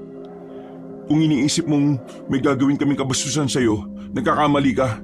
Mas lalo nagkakamali ka kung iniisip mong sasaktan ka namin. Ang totoo, Kung hindi ninyo ako sasaktan, anong ibig nitong sabihin, ha? may gusto kaming sabihin sa'yo. Kinakailangan ka naming itali dahil hindi namin sigurado kung maiintindihan mo kami. Bakit? Mag-i-English ba kayo? English? Oo, English. Like this way I talk to you now. Alam namin ang English. Pero bakit kami mag-i-English? Sabog ka ba? Ganyan siguro mga tao ano? Mga tao. Yun ang dahilan kung bakit ka namin tinali. Kasi hindi tayo magkatulad, Laura. Alam ko magugulat ka, pero kaming dalawa ay hindi tao. Ano kayo? Tae? Maganda ka pero mabagal ka pala makaintindi. Laura, aswang kaming dalawa. Ha? Ako at ang pinsan ko. Mga aswang kami. Yung taong nagligtas nung nakaraan, ako yun. Ako ang nagligtas sa'yo laban sa mga gabunan na umatake sa perya. Ikaw yun? Teka, hindi magandang biro to Hindi ako natutuwa. Hindi kami nagbibiro. Hindi kami gagawa ng ganitong eksena kung walang kwentang sasabihin namin. Hindi ka namin biniyag ngayon para gawing pagkain. Kasi hindi ka naman mukhang masarap Nandito kami para tulungan ka. Kayong mga tao. Mga aswang kami, pero kami ang mga aswang na mulat. Kapag sinabing mulat, kami ang mga aswang na iba ang pananaw kumpara sa mga pananaw ng mga kapwa namin na sanay na sa karahasan. Hindi ko alam kung matatawag kaming mabuti pero hindi kami masamang aswang. Ayaw na namin sa sistema. Ayaw na namin ng karahasan. Kaya ngayon, nandito kami sa harapan mo para sana makipagkasundo. Tutulungan namin kayong maiwasan ng binabalak ng mga angkan namin na pag-atake sa inyo. Paano ako maniniwala sa mga katulad ninyo? Mga aswang kayo. Isa pa, una pa lang niloko nyo na ako. Sinabi nyo hindi kayo naniniwala sa aswang pero aswang pala kayo. Malamang, gagawa kami ng dahilan para hindi mo malaman kung ano kami. Ikaw ba kapag pumunta ka sa baryo naming mga aswang, sasabihin mo kaagad na tao ka? Hindi, di ba? Makinig ka, Laura. Wala na tayong panahon. 2 araw mula ngayon, aatake na ang mga kalahi namin. Kasabay ng pista ng 3 baryo ang kabilugan ng buwan. Ang gabi na kung saan lahat ng aswang ay malalakas. Kung gusto mong maligtas sa mga tao, gumawa na kayo ng paraan para makapaganda o para makaiwas. Hindi pa rin ako nakukumbinsi. Kung talagang aswang ka, ipakita mo sa akin. Jesus, ang titigas talaga ng ulo ng mga tao kahit na kailan O sige, kung yan ang gusto mo, papakita ko sa'yo. Unti-unting binago ni Carlito ang kanyang itsura. Lumaki ng bahagya ang katawan nito. Nagkaroon din ito ng malapad na pakpak. Ganyan ang itsura ni Carlito kapag nakaanyong aswang. Para lang sa kaalaman mo, siya na ang pinakamalakas sa mga kaedad namin. Ibig sabihin, pwede na rin siyang maging supremo. Sa katunayan, kapag namatay ang lolo namin, siya dapat ang kapalit. Namangha at kinilabutan ng dalaga. Napangangan na lamang ito. Pero binalik naman na ni Carlito ang kanyang itsura sa dati. Makikipagtulungan kami. Kung kinakailangan na ilaglag namin ang lahat ng plano nila, sasabihin namin sa inyo. Bakit nyo ito ginagawa? Ang pagkakaalam ko, likas kayong masasama. Yung kasi ang itinatak sa isipan nyo. Bakit namin ito ginagawa? Simple lang. Gusto namin ng tahimik na buhay. Umaasa kami na magkakasundo ang tao at aswang. At kapag nangyari yon, saka pa lang kami magkakaroon ng payapang buhay. Kaya ikaw ang kinakausap namin at hindi ang pinsan mo. Kasi alam namin na mas malawak ang pangunawa mo kaysa sa kanya at kaysa dun sa matandang si Tonyo. Laura, matutulungan ko kayo. Lalo na ngayon, meron akong mutya na gamit. Ikaw, may mutyang gamit? Imposible. Bakit imposible? Ang mutya ay pinagkakaloob lang sa tao na may busilak na puso. O di ba dapat matuwa ka? Kasi kahit hindi ako tao, may mutya ako. Ibig sabihin, nakitaan ako ng pagiging busilak ng kung sino man ang nagbigay sa akin ito. Anong klaseng mutya yan? Mutya ng hunyango. May kakayahan ako maging kakulay ang kadikit kong bagay.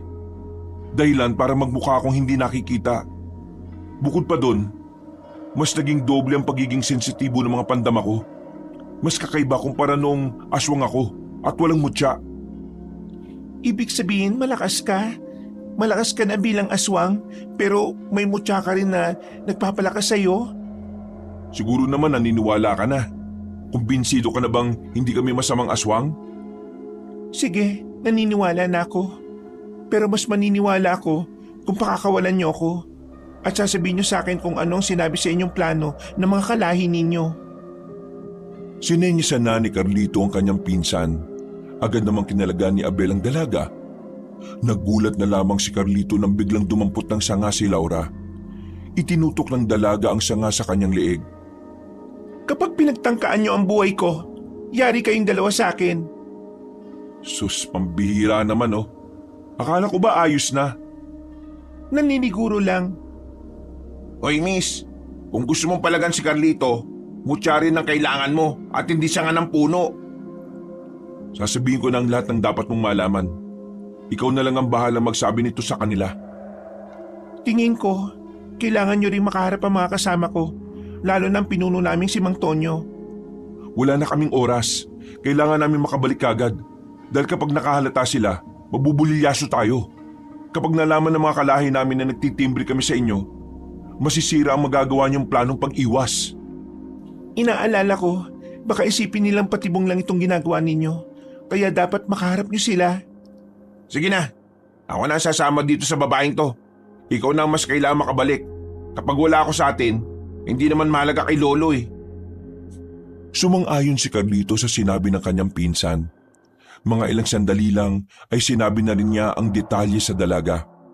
Pagkatapos nito, naghiwalay na sila ng landas. Mag-isang umuwi ang binatang si Carlito. Sumama naman si Abel kay Laura.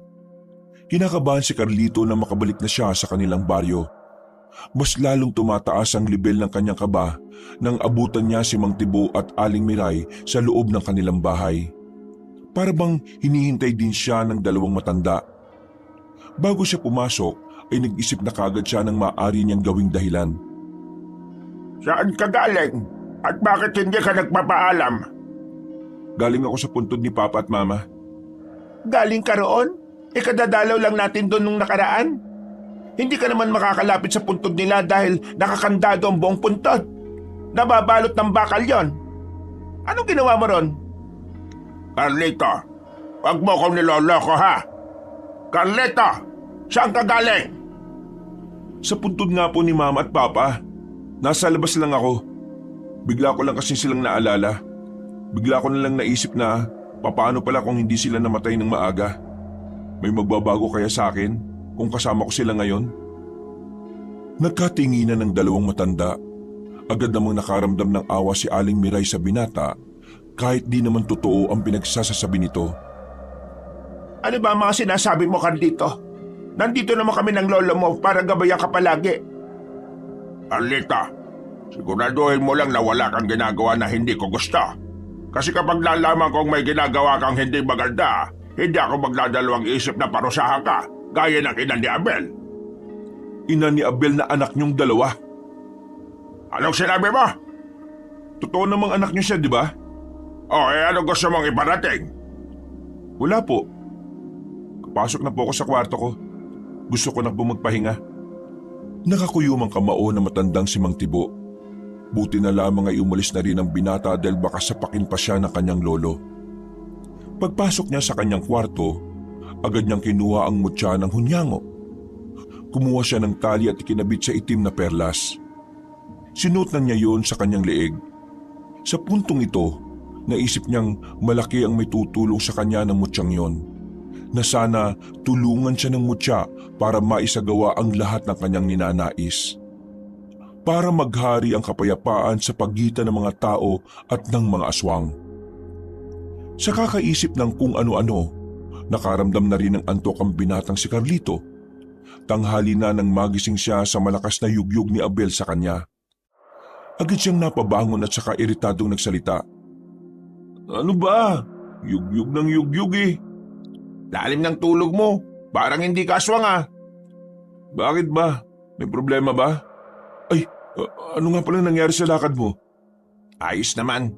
Wala naman silang ginawang masama sa akin. Pero pakiramdam ko, hindi pa rin sila kumbinsido. Lalo na yung pinuno ng mga manunugis, yung si Mang Tonyo. Ang mahalaga, nagpakita ka sa kanila. Ngayon, intindi natin si Lolo Tibo. Tingin ko, naghihinala siya sa akin. Magiging limitado lang ang galaw ko. Kaya wala na akong magagawa kundi gamitin ang kakayahan nitong mutya. Kailangan natin mag-ingat kay Lolo. Kapag nalaman niyang nagtataksil tayo sa lahat ng aswang, kamatayan agad nang ipapato niya sa atin. Baka siya pa ang mismong pumugot sa ulo natin eh. Napabuntong hininga na lamang si Carlito. Aminadong kinakabahan pa rin sa mga maaaring mangyari. Pero para sa kanya, wala na siyang dahilan para umatras pa. Takong 12:00, lumabas sila ng bahay. Hinanap nila si Mang Tibo, pero hindi nila yun nakita. Kahit si Aling Miray, hindi na rin sinasabi kung nasaan ang lolo nila. Mahinala na si Carlito na ang matandang si Mang Tibo ay nasa konseho na naman. Bagay na sasamantalahin na naman ni Carlito para makipagkita kay Laura. Ayon kasi kay Abel, gusto siyang makausap ng pinuno ng mga manunugis. Tanghaling tapat, umalis sila ng kanilang baryo. Kampante silang walang nakakita sa kanila dahil ginamit nila ang mutya ng hunyango. Agad silang nakarating sa baryo na Magsaysay. Pinapasok naman agad sila nang sunduin sila ni Laura. Dinala sila ng dalaga sa bahay ni Mang Tonyo. Naroon din ng ilang opisyal na mga manunugis. Ang iba ay seryosong nakatingin sa kanya. Ang iba naman ay masama ang tingin na para siyang kakainin. Kagaya na lamang ng binatang si Isagani. Nasabi na sa akin ang pinsan mo, pero gusto rin kitang marinig magsalita. Hindi ko kasi nakala na isa ka palang aswang. Mukha ka lang kasing tao nung una nating pagkikita eh. Dahil sa singsing na suot namin, kaya hindi aalingasaw ang amoy namin. Kahit ang presensya namin bilang aswang hindi din mararamdaman ng mga kagaya ninyo.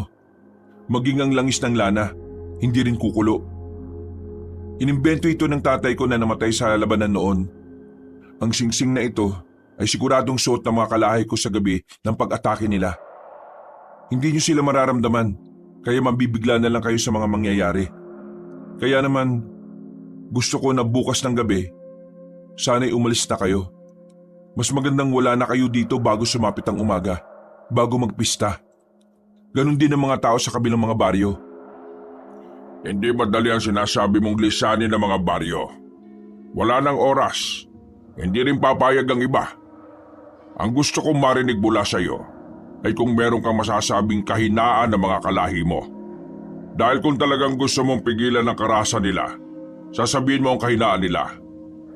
Plano namin kami ang lulusob sa baryo ninyo bago ang pista. Sa kasamaang palad, ang alam ko lang na kahinaan ng mga pangkaraniwang aswang ay ang pilak na punyal, palaso o kahit na anong sandatang may pilak. Madali silang mamamatay kung pilak ang gagamiting sandata. Pagdating sa Supremo, Wala akong alam na kahinaan nila. Hindi sila masyadong nakikihalubilo sa mga mabababang uri o sa mga hindi nila kalibel. Ang lolo mo, sabi nitong pinsan mo, supremo siya. Hindi ko nga rin alam kung anong kahinaan niya eh. Imposible! Lolo mo, siya na ang nagpalaki sa'yo tapos hindi mo alam? Mang Tonyo, magtitiwala kayo rito? Baka mamaya, patibong lang ang latang ito. Pinagkaluban ako ng mutya ng hunyango. Tingin mo, kung masama akong nilalang, bibigyan ba ako ng mutya? Nanahimik ang binatang si Isagani. Sinaway na rin ito ni Mang Tonyo. May katwiran nga siya.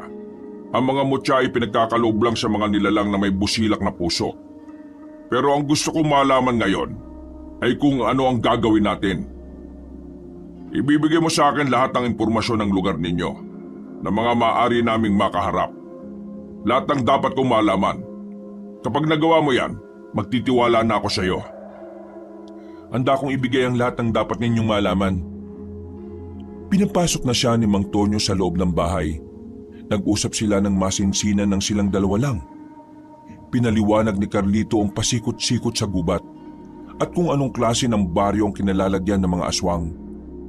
Noong mga sandaling yon, unti-unti na ring nakukuha ni Carlito ang tiwala na matandang si Tonyo. Kahit na papaano, nawawala na rin ang kanyang kaba.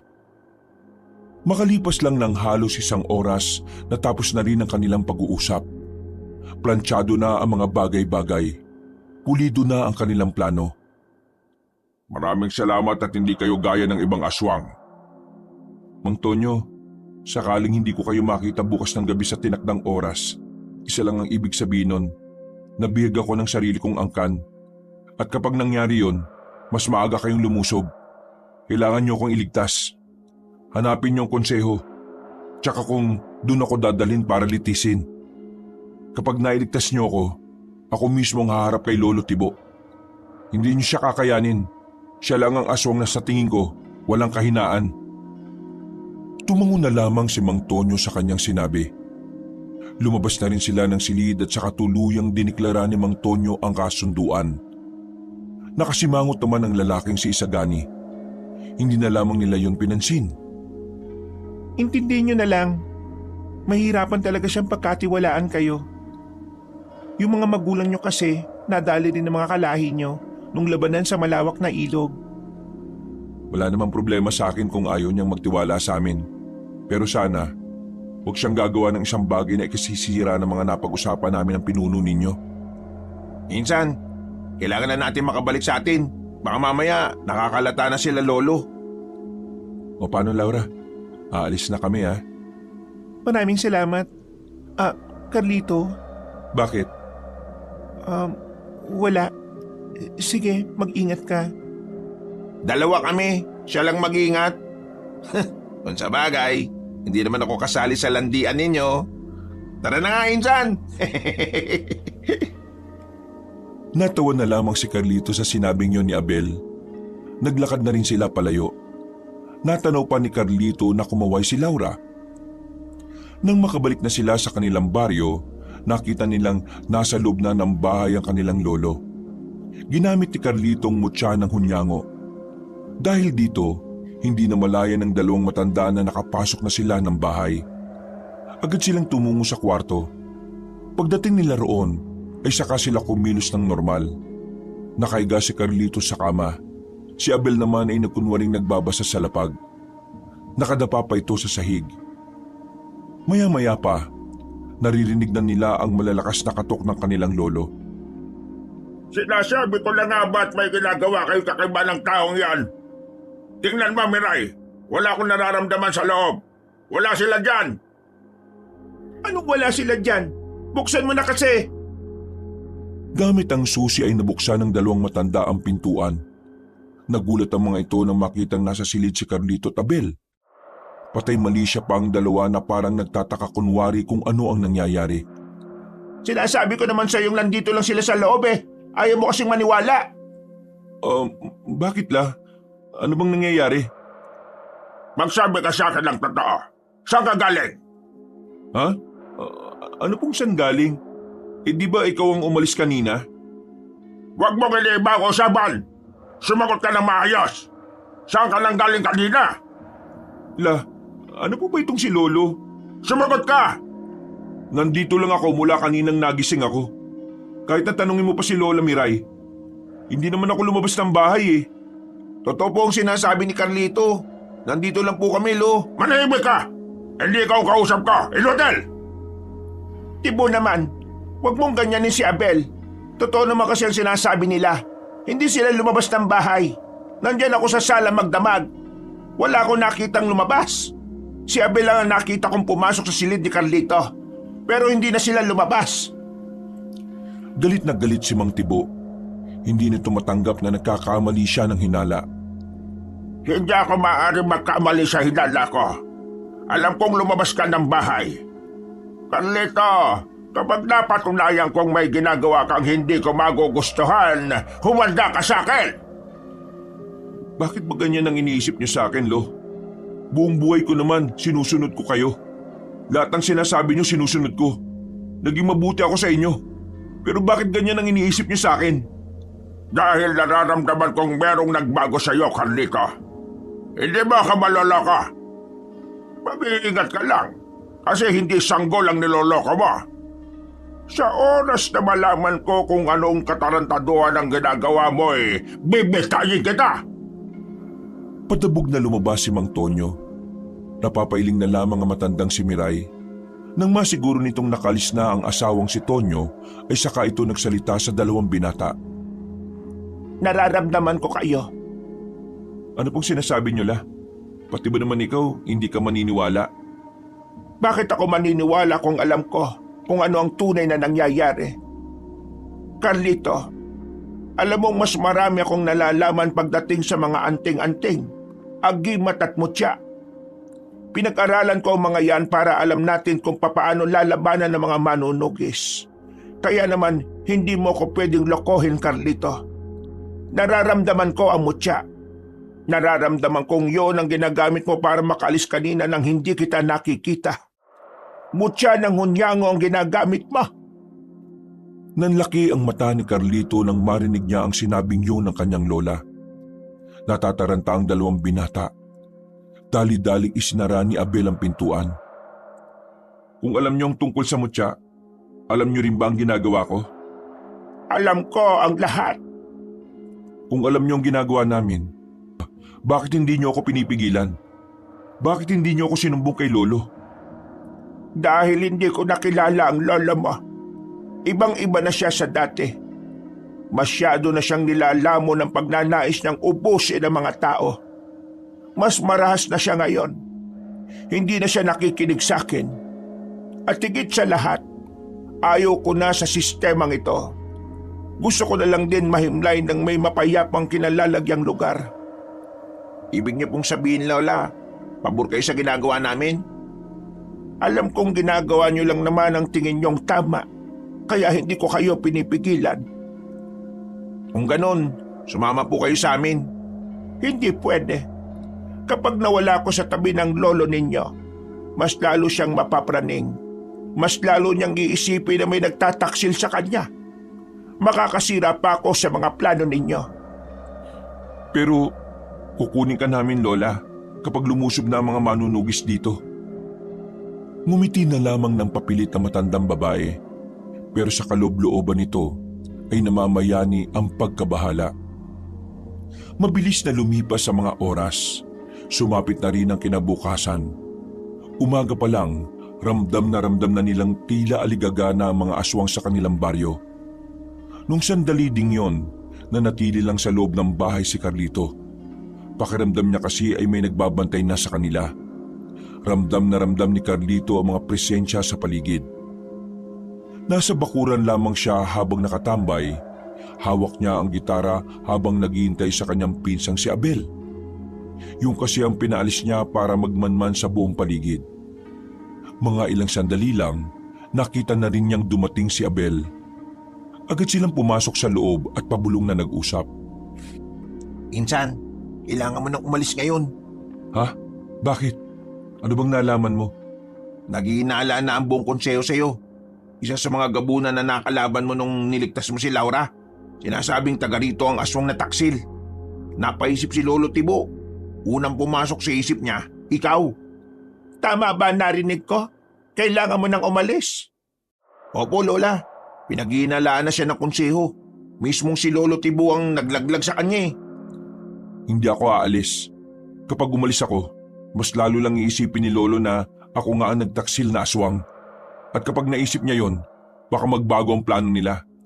At kapag nagbago ang plano nila, masisira naman ang pinaplano namin ni Mang Tonyo. Pero insan, mapapahama ka. Baka dakbin ka kagad nila ngayon. Hindi nila ako pwedeng hulihin. Hanggat wala silang matibay na ebidensya, mananatili akong inosente.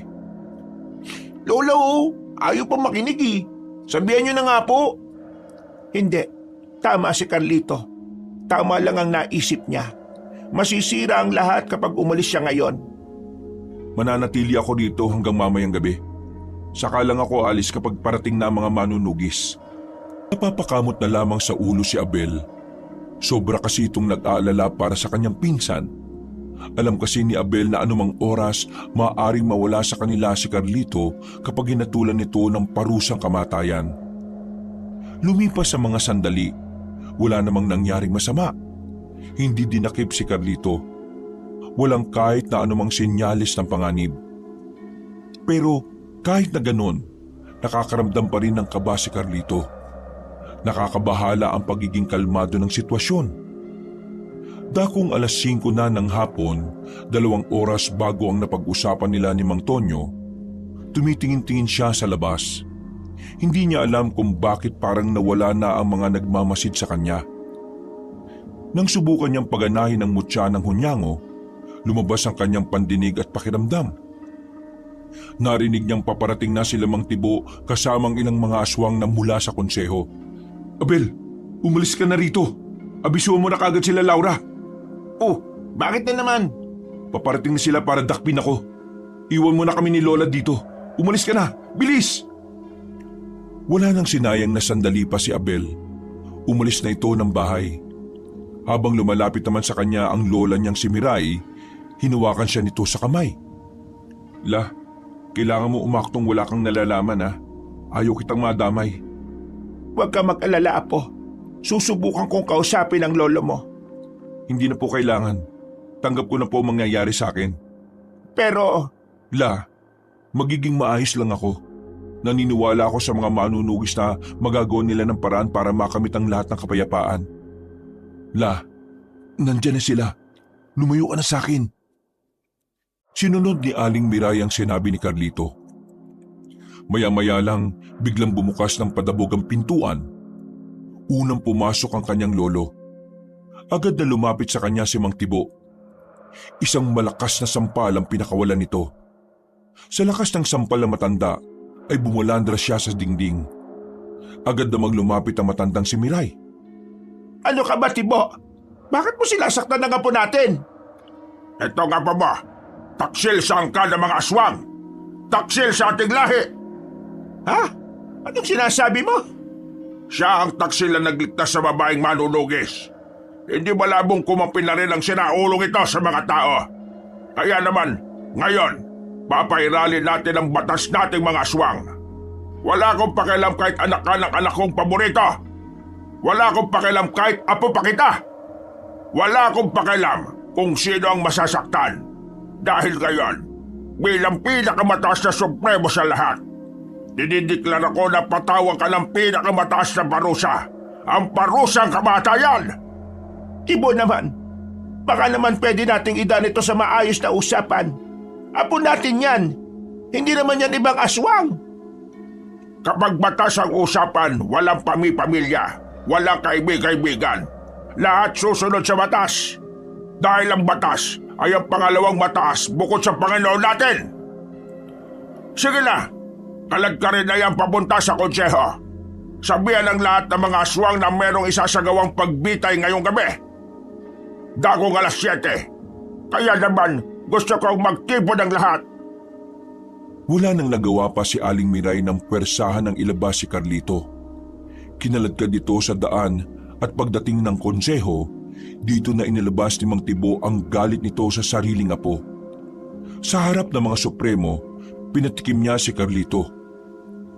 Napakawalang hiya mga aswang! Wala kang utang na loob sa lahi mo na nagbuwis ng buhay para sa kapayapaan natin! Taxel! Ano? Ayan pa! Dumugo na ang ilong at bibig ni Carlito. Ramdam na ramdam nito ang mga sakit ng katawan niya. Kahit matanda na ang kanyang lolo, hindi maikakaila kung gaano ito kalakas. Ang mismong mga magulang mo, nagbuwis sila ng buhay para labanan ng mga tao. Tapos ngayon, ikaw, nakikipagmabutihan ka sa kanila. Wala kang kwenta. Nakakadismaya ka. Kung alam ko lang na magtataksel ka, hindi na sana kita binuhay doon. Hinayaan na lang sana kitang mamatay sa sakit. Mas mainam pang ang hinayaan niyo akong mamatay. Mas gugustuhin ko pang mawala kaysa tiisin ng bulok na sistema nating mga aswang. Anong sinabi mo? Hindi masasama ang mga tao. Tayo ang masasama. Lumalaban sila dahil gumagawa tayo ng kasamaan. Dinadamay natin ng mga walang kamalay-malay. Akala niyo ba hindi ko alam ang sikreto ng konsehong ito? Pumapatay kayo ng tao para gawing pagkain. Matagal yun na itong ginagawa. Ang mga pinapatay nyo ay yung mga taong inosente. Mga taong naglalakad pa uwi galing sa trabaho. Bigla nyo nga hablutin at papatayin? Sawang-sawa na ako sa ganitong sistema. Mulat na ako sa katotohanan na ang aswang talaga ang tunay na salot at hindi ang mga tao. Ang kapal ng mukha mo! Nagbago na ang kulay ng mata ni Mang Tibo. Galit na galit itong binugbog ang binata. Hanggang sa tuluyan na nga itong mapahiga. Wala kang alam sa mga sinakripisyo namin para lang manatiling buhay ang lahi natin. Isa ka lang bang karaniwang aswang na nakikinabang sa kapayapaan na kami ang dahilan? Hindi kapayapaan ang tawag dito. Isa itong impyerno! Muli na namang binugbog ni Mang Tibo ang kanyang apo. Tumigil lamang ito ng awatin na ito ng iba pang supremo. Mga ilang sandali lang, nagsimula na ang imbestigasyon. Pero kahit na anong gawin ng mga supremo, walang binanggit na kahit na anong impormasyon ng binata. Lamog na ang katawan nito kakabugbog. Kaya naman, pagpatak ng 7:00 ng gabi, tuluyan ang hinatulan ng parusang kamatayan ang aswang na si Carlito. Muling kinaladkad si Carlito palabas ng konseho. Sa bungad ay nakaabang na si Aling Miray. Lalapit sana ito kay Carlito pero nagulat ang matandang babae nang itulak siya mismo ng kanyang asawa. Kriminal ang lalaki ito. Subukan mong protektahan ang apo mong ito, kundi pati ikaw madadamay. Naririnig mo ba ang sarili mo, Tibo? Huwag ka nang makialam. Itinali si Carlito sa malapad na katawan ng puno. Nasa malawak silang bakuran at nasa loob ng bakuran na yon ang mga aswang na nag-aabang sa mangyayaring pagbitay. Maraming galit kay Carlito. Maraming nagbababato sa kanya ng bato. Nadagdagan pa ang sugat ng lalaki sa muka. Gustuin man ni Aling Miray na harangan at saluhin ang mga batong tumatama sa binata, wala itong magawa dahil nakaharang ang mga aswang mula sa konseho. Ang nasa harapan ninyo ay ang apo ko na ngayon ay itinatakwil ko na. Pinagtaksilan niya ang lahi dating mga aswang. Kaya ngayong gabi, masasaksiyan niyo lahat ang parusang kamatayan na nararapat para sa kanya. Nagsigawan ng mga aswang. May masaya at meron din namang mga galit na galit. Ilang sandali pa, dumating na rin ang isang lalaking aswang na dala ang malaking espada. Ang espadang yun ang ginagamit kapag pinupugutan ng mga nakakasala sa kanila. Hindi ba nanaig ang kasamaan ninyo? Paparating na sila. Nararamdaman ko sila. Bago pa matuloy ang parusang kamatayan, biglang nabulabog ang buong baryo nila. May mga manunugis na lumabas mula sa mga gilid-gilid. Umulan ng mga palaso. Pagkatapos, pinagtatataga ng mga yun ng mga aswang na naroon. Si Mang Tibo naman at ang ilang supremo ay agad na nakapagtago. Naramdaman na lamang ni Carlito si Abel na nasa tabi na niya. Agad nitong inalis ang kanyang pagkakagapos. Insan, hanapin mo si Lola. Baka madamay siya pakiusap. Sige, akong bahala kay Lola. Nang makatayo na si Carlito, ay lumapit na sa kanya si Laura at Mang Tonyo. Naroon din si Isagani na nakasimangot. Maraming salamat. Saktong-sakto ang dating ninyo. Maraming salamat din at inabutan ka pa namin buhay. Mang Tonyo, Laura, kayo na ang bahala sa ibang supremo. Ako nang haharap kay Lolo Tibo. Sigurado kang kaya mo ang lolo mo sa ganyang kalagayan mo? Opo, kakayanin ko. Nasa akin na mutya at isa rin naman akong aswang. Sige, kami nang bahala sa iba. Nang umalis na rin ng dalawang yon para harapin ang mga supremo, pinatunog na rin ni Carlito ang kanyang mga daliri pati na rin ang leeg. Handang-handa na siyang labanan ng kanyang lolo. Hindi niya alam kung kakayanin niya ito, pero handa siyang gawin ang lahat, matalo lamang ito. Pinagana na niya ang kanyang mutya. Hindi na siya nakikita ng mga aswang na nadadaanan niya. Nagtungo agad si Carlito sa kinaroroonan ng kanyang lolo. Inabutan niya yon sa loob ng konseho. Nagulat na lamang ang matanda nang bigla siyang lumitaw sa gilid. Paano ka napunta dyan? Lolo, alam niyo ba na ang aswang ay pwede rin makagamit ng mutya? Anong pinagsasabi ba? Inilabas ni Carlito ang mutya ng hunyango. Hindi makapaniwala ang kanyang lolo. Nanlalaki ang mga mata nito. Nagpakita naman ng nakakalokong ngiti si Carlito. Ibig sabihin lang nito, kaya maging mabuti ng isang aswang. Kaya maging asal tao ang aswang. Kaya mali kayo nang itinuro sa amin na ang aswang likas na masama. Anong tingin mo sa sarili mo? Porque may ganyan ka kakayanin mo na ako matalo? Nakakalimutan mo na bang marami na akong pinaslang na manunugis na may mga gamit pang mutya? Mga pangkaraniwang tao lang sila. Ang nasa harapan mo ngayon ay ang kauna-unahang aswang na nakakagamit ng mutya. Unti-unting nagbago ang kutis ni Carlito. Naging kakutis na niya ang hunyango. Para ding may kaunting kaliskis. Humaba rin ang kuko ni Carlito. Pero bukod pa rito, lumabas na rin ang malapad na pakpak ng binata. Tila naghalo na ang pagiging hunyango niya at ang pagiging aswang. Marami ka pang kakaining manok, Carlita. Hindi mo ka matasala. Nagbago na rin ang anyo ang matanda. Pinalabas na rin nito ang malapad ding pakpak na kulubot na ang lahat. Sabay silang lumipad sa ere. Nagsagupaan sila sa itaas.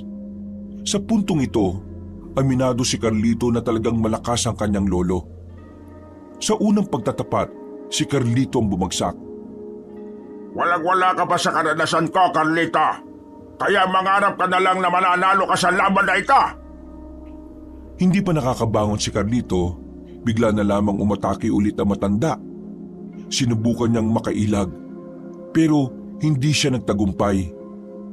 Nasalo niya ang malakas na suntok ng kanyang lolo, pero hindi pa rin nagtapos ang lahat.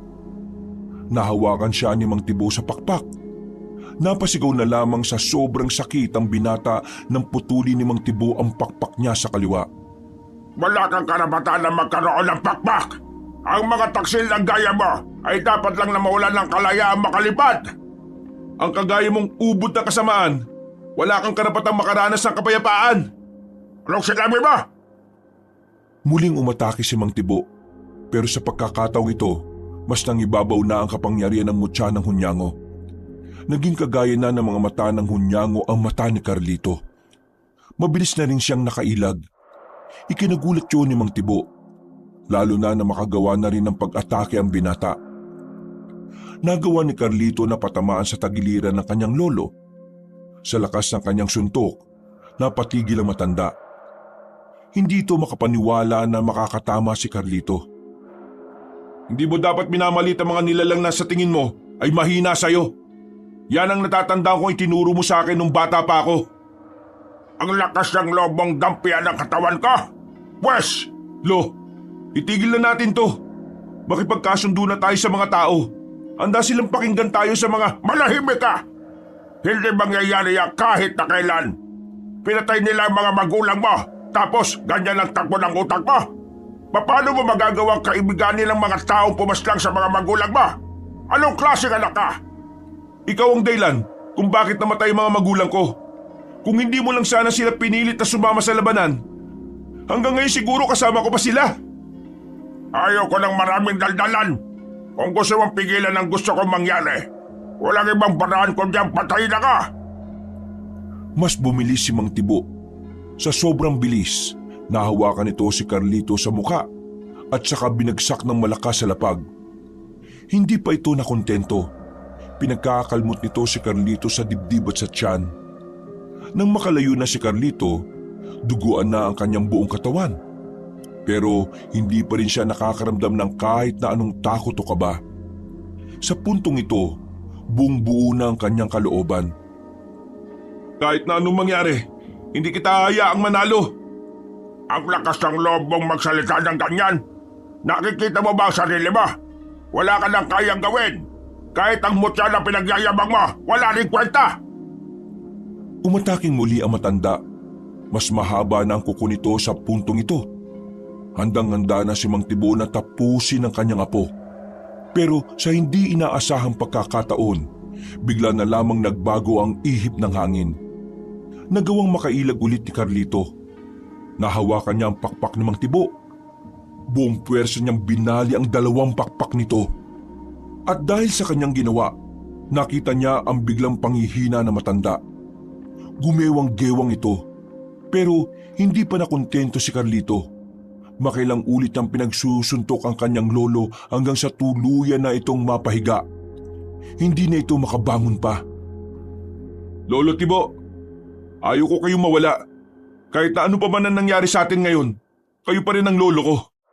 Kaya sana, makisama kayo sa akin. Sumama na kayo sa pagbabago. Magsimula tayo ulit. Tumawa ng mahina ang matandang si Tibo. Hanggang sa ganoong kalagayan, wala pa ring mababakas na pagsisisi rito. Pagbabago? Marami ka pa talagang hindi alam sa tunay na buhay, Carlito. Hanggat may mabubuti ay laging may masasama. Habang pinapangarap ng ibang kapayapaan, may mga buhay na dapat na mawala. Walang madaling tagumpay. Lahat kailangang may magbuwis ng buhay. Walang pagbabago sa mundong ito dahil ang liwanag at dilim kailanman ay hindi magiging isa. Nabuo sila sa mundong ito para kontrahin ang isa't isa. At yun ang kailanman ay hindi mo na mababago. Kakayanin nyo magbago kung gugustuhin nyo. Magsasayang ka lang ng laway mo. Dahil kahit anong sabihin mo, mananatiling buo ang pananaw ko. Sumuka na ng maraming dugo ang matanda. Paulit-ulit na itong umubo. Tumitirik na rin ang mga mata nito. Noong mga sandaling yon, inakala ni Carlito na mamamatay na ang kanyang lolo. Hindi na niya napigilan ng kanyang sarili na hindi mapaiyak. Alam niyang masasaktan din ang kanyang lolo sa oras na malaman na mawawala na si Mang Tibo. Pero wala nang magagawa pa ang binata. Batid din naman niya na ang pangyayaring yon ay kabayaran lang din sa lahat ng kasamaan ni Mang Tibo. Ganoon pa man, meron pa rin siyang sakit na nararamdaman. Kahit wala na siyang matandaan na may masaya silang alaala ni Mang Tibo, mahal niya pa rin na matanda. Lo, patawad. Dahil kailangan kong gawin to. Tuluyan ng hindi gumalaw ang matanda. Pagtalikod ni Carlito, biglang bumangon si Mang Tibo. Akmang sasaksakin na siya nito ng mahahabang kuko nang biglang may bumaon na palaso sa bandang ulo na matanda. Nakita na lamang ni Carlito si Isagani sa gilid. Napahagulgul na lamang si Carlito. Alam niyang tama lang naman ang ginawa ni Isagani. Kasi kung wala ito, baka siya pa ang namatay. Noong mga sandaling yun, bumuhos ang luha ni Carlito. Naramdaman na lamang din niyang nasa tabi na pala niya ang kanyang lola at pinsan. Kasama na niyang umiiyak ang mga ito. Ganun pa man, kailangan nilang tanggapin ang mga nangyari. Naipanalo nila ang laban. Natalo nila ang mga aswang. Sa puntong yon, kahit na papaano ay napanatag na rin ang kalooban ni Carlito. Dahil sa wakas, alam niyang magkakaroon na ng kapayapaan. Mula nang matalo na nila ang mga masasamang aswang, nagkaroon na ng kasunduan Nilagdaan ni Aling Miray ang kasunduan sa pagitan ng mga mabubuting aswang at ng mga tao. Sa pamamagitan nito, makakapamuhay na ng normal sila Carlito. Hindi sila gagalawin ng mga manunugis at hindi rin naman nila pwedeng galawin ng mga tao. Dahil wala na rin naman ang mga aswang sa baryo, pinasunog na lamang yon ni Aling Miray. Lahat ng bahay ay inabo ng apoy. Habang silang maglola naman, mas pinili na lamang mamuhay sa malayo. Nagtungo sila ng Maynila. Doon nila naisimula ng kanilang buhay bilang mga aswang na mabubuti. Sinubukan nilang mamuhay ng normal. Hindi naging madali para kay Carlito na kalimutan ang mga nangyari. Pero dahil kasama niya si Aling Miray at Abel, kahit na papaano ay kinakaya niya ang bawat araw na dumadaan. Sa ngayon, na kay Carlito pa rin ang mutya at alam niyang magagamit siya pa yon sakaling may mga kapwa-aswang na naman ang magtatangka sa buhay ng mga tao. Nagkaroon ng patuloy na pag-uusap sina Carlito at Laura. Hindi nawala ang kanilang komunikasyon. Nararamdaman ni Carlito na magkakaroon ng panibagong yugto ang kanyang buhay kasama si Laura. Wakas,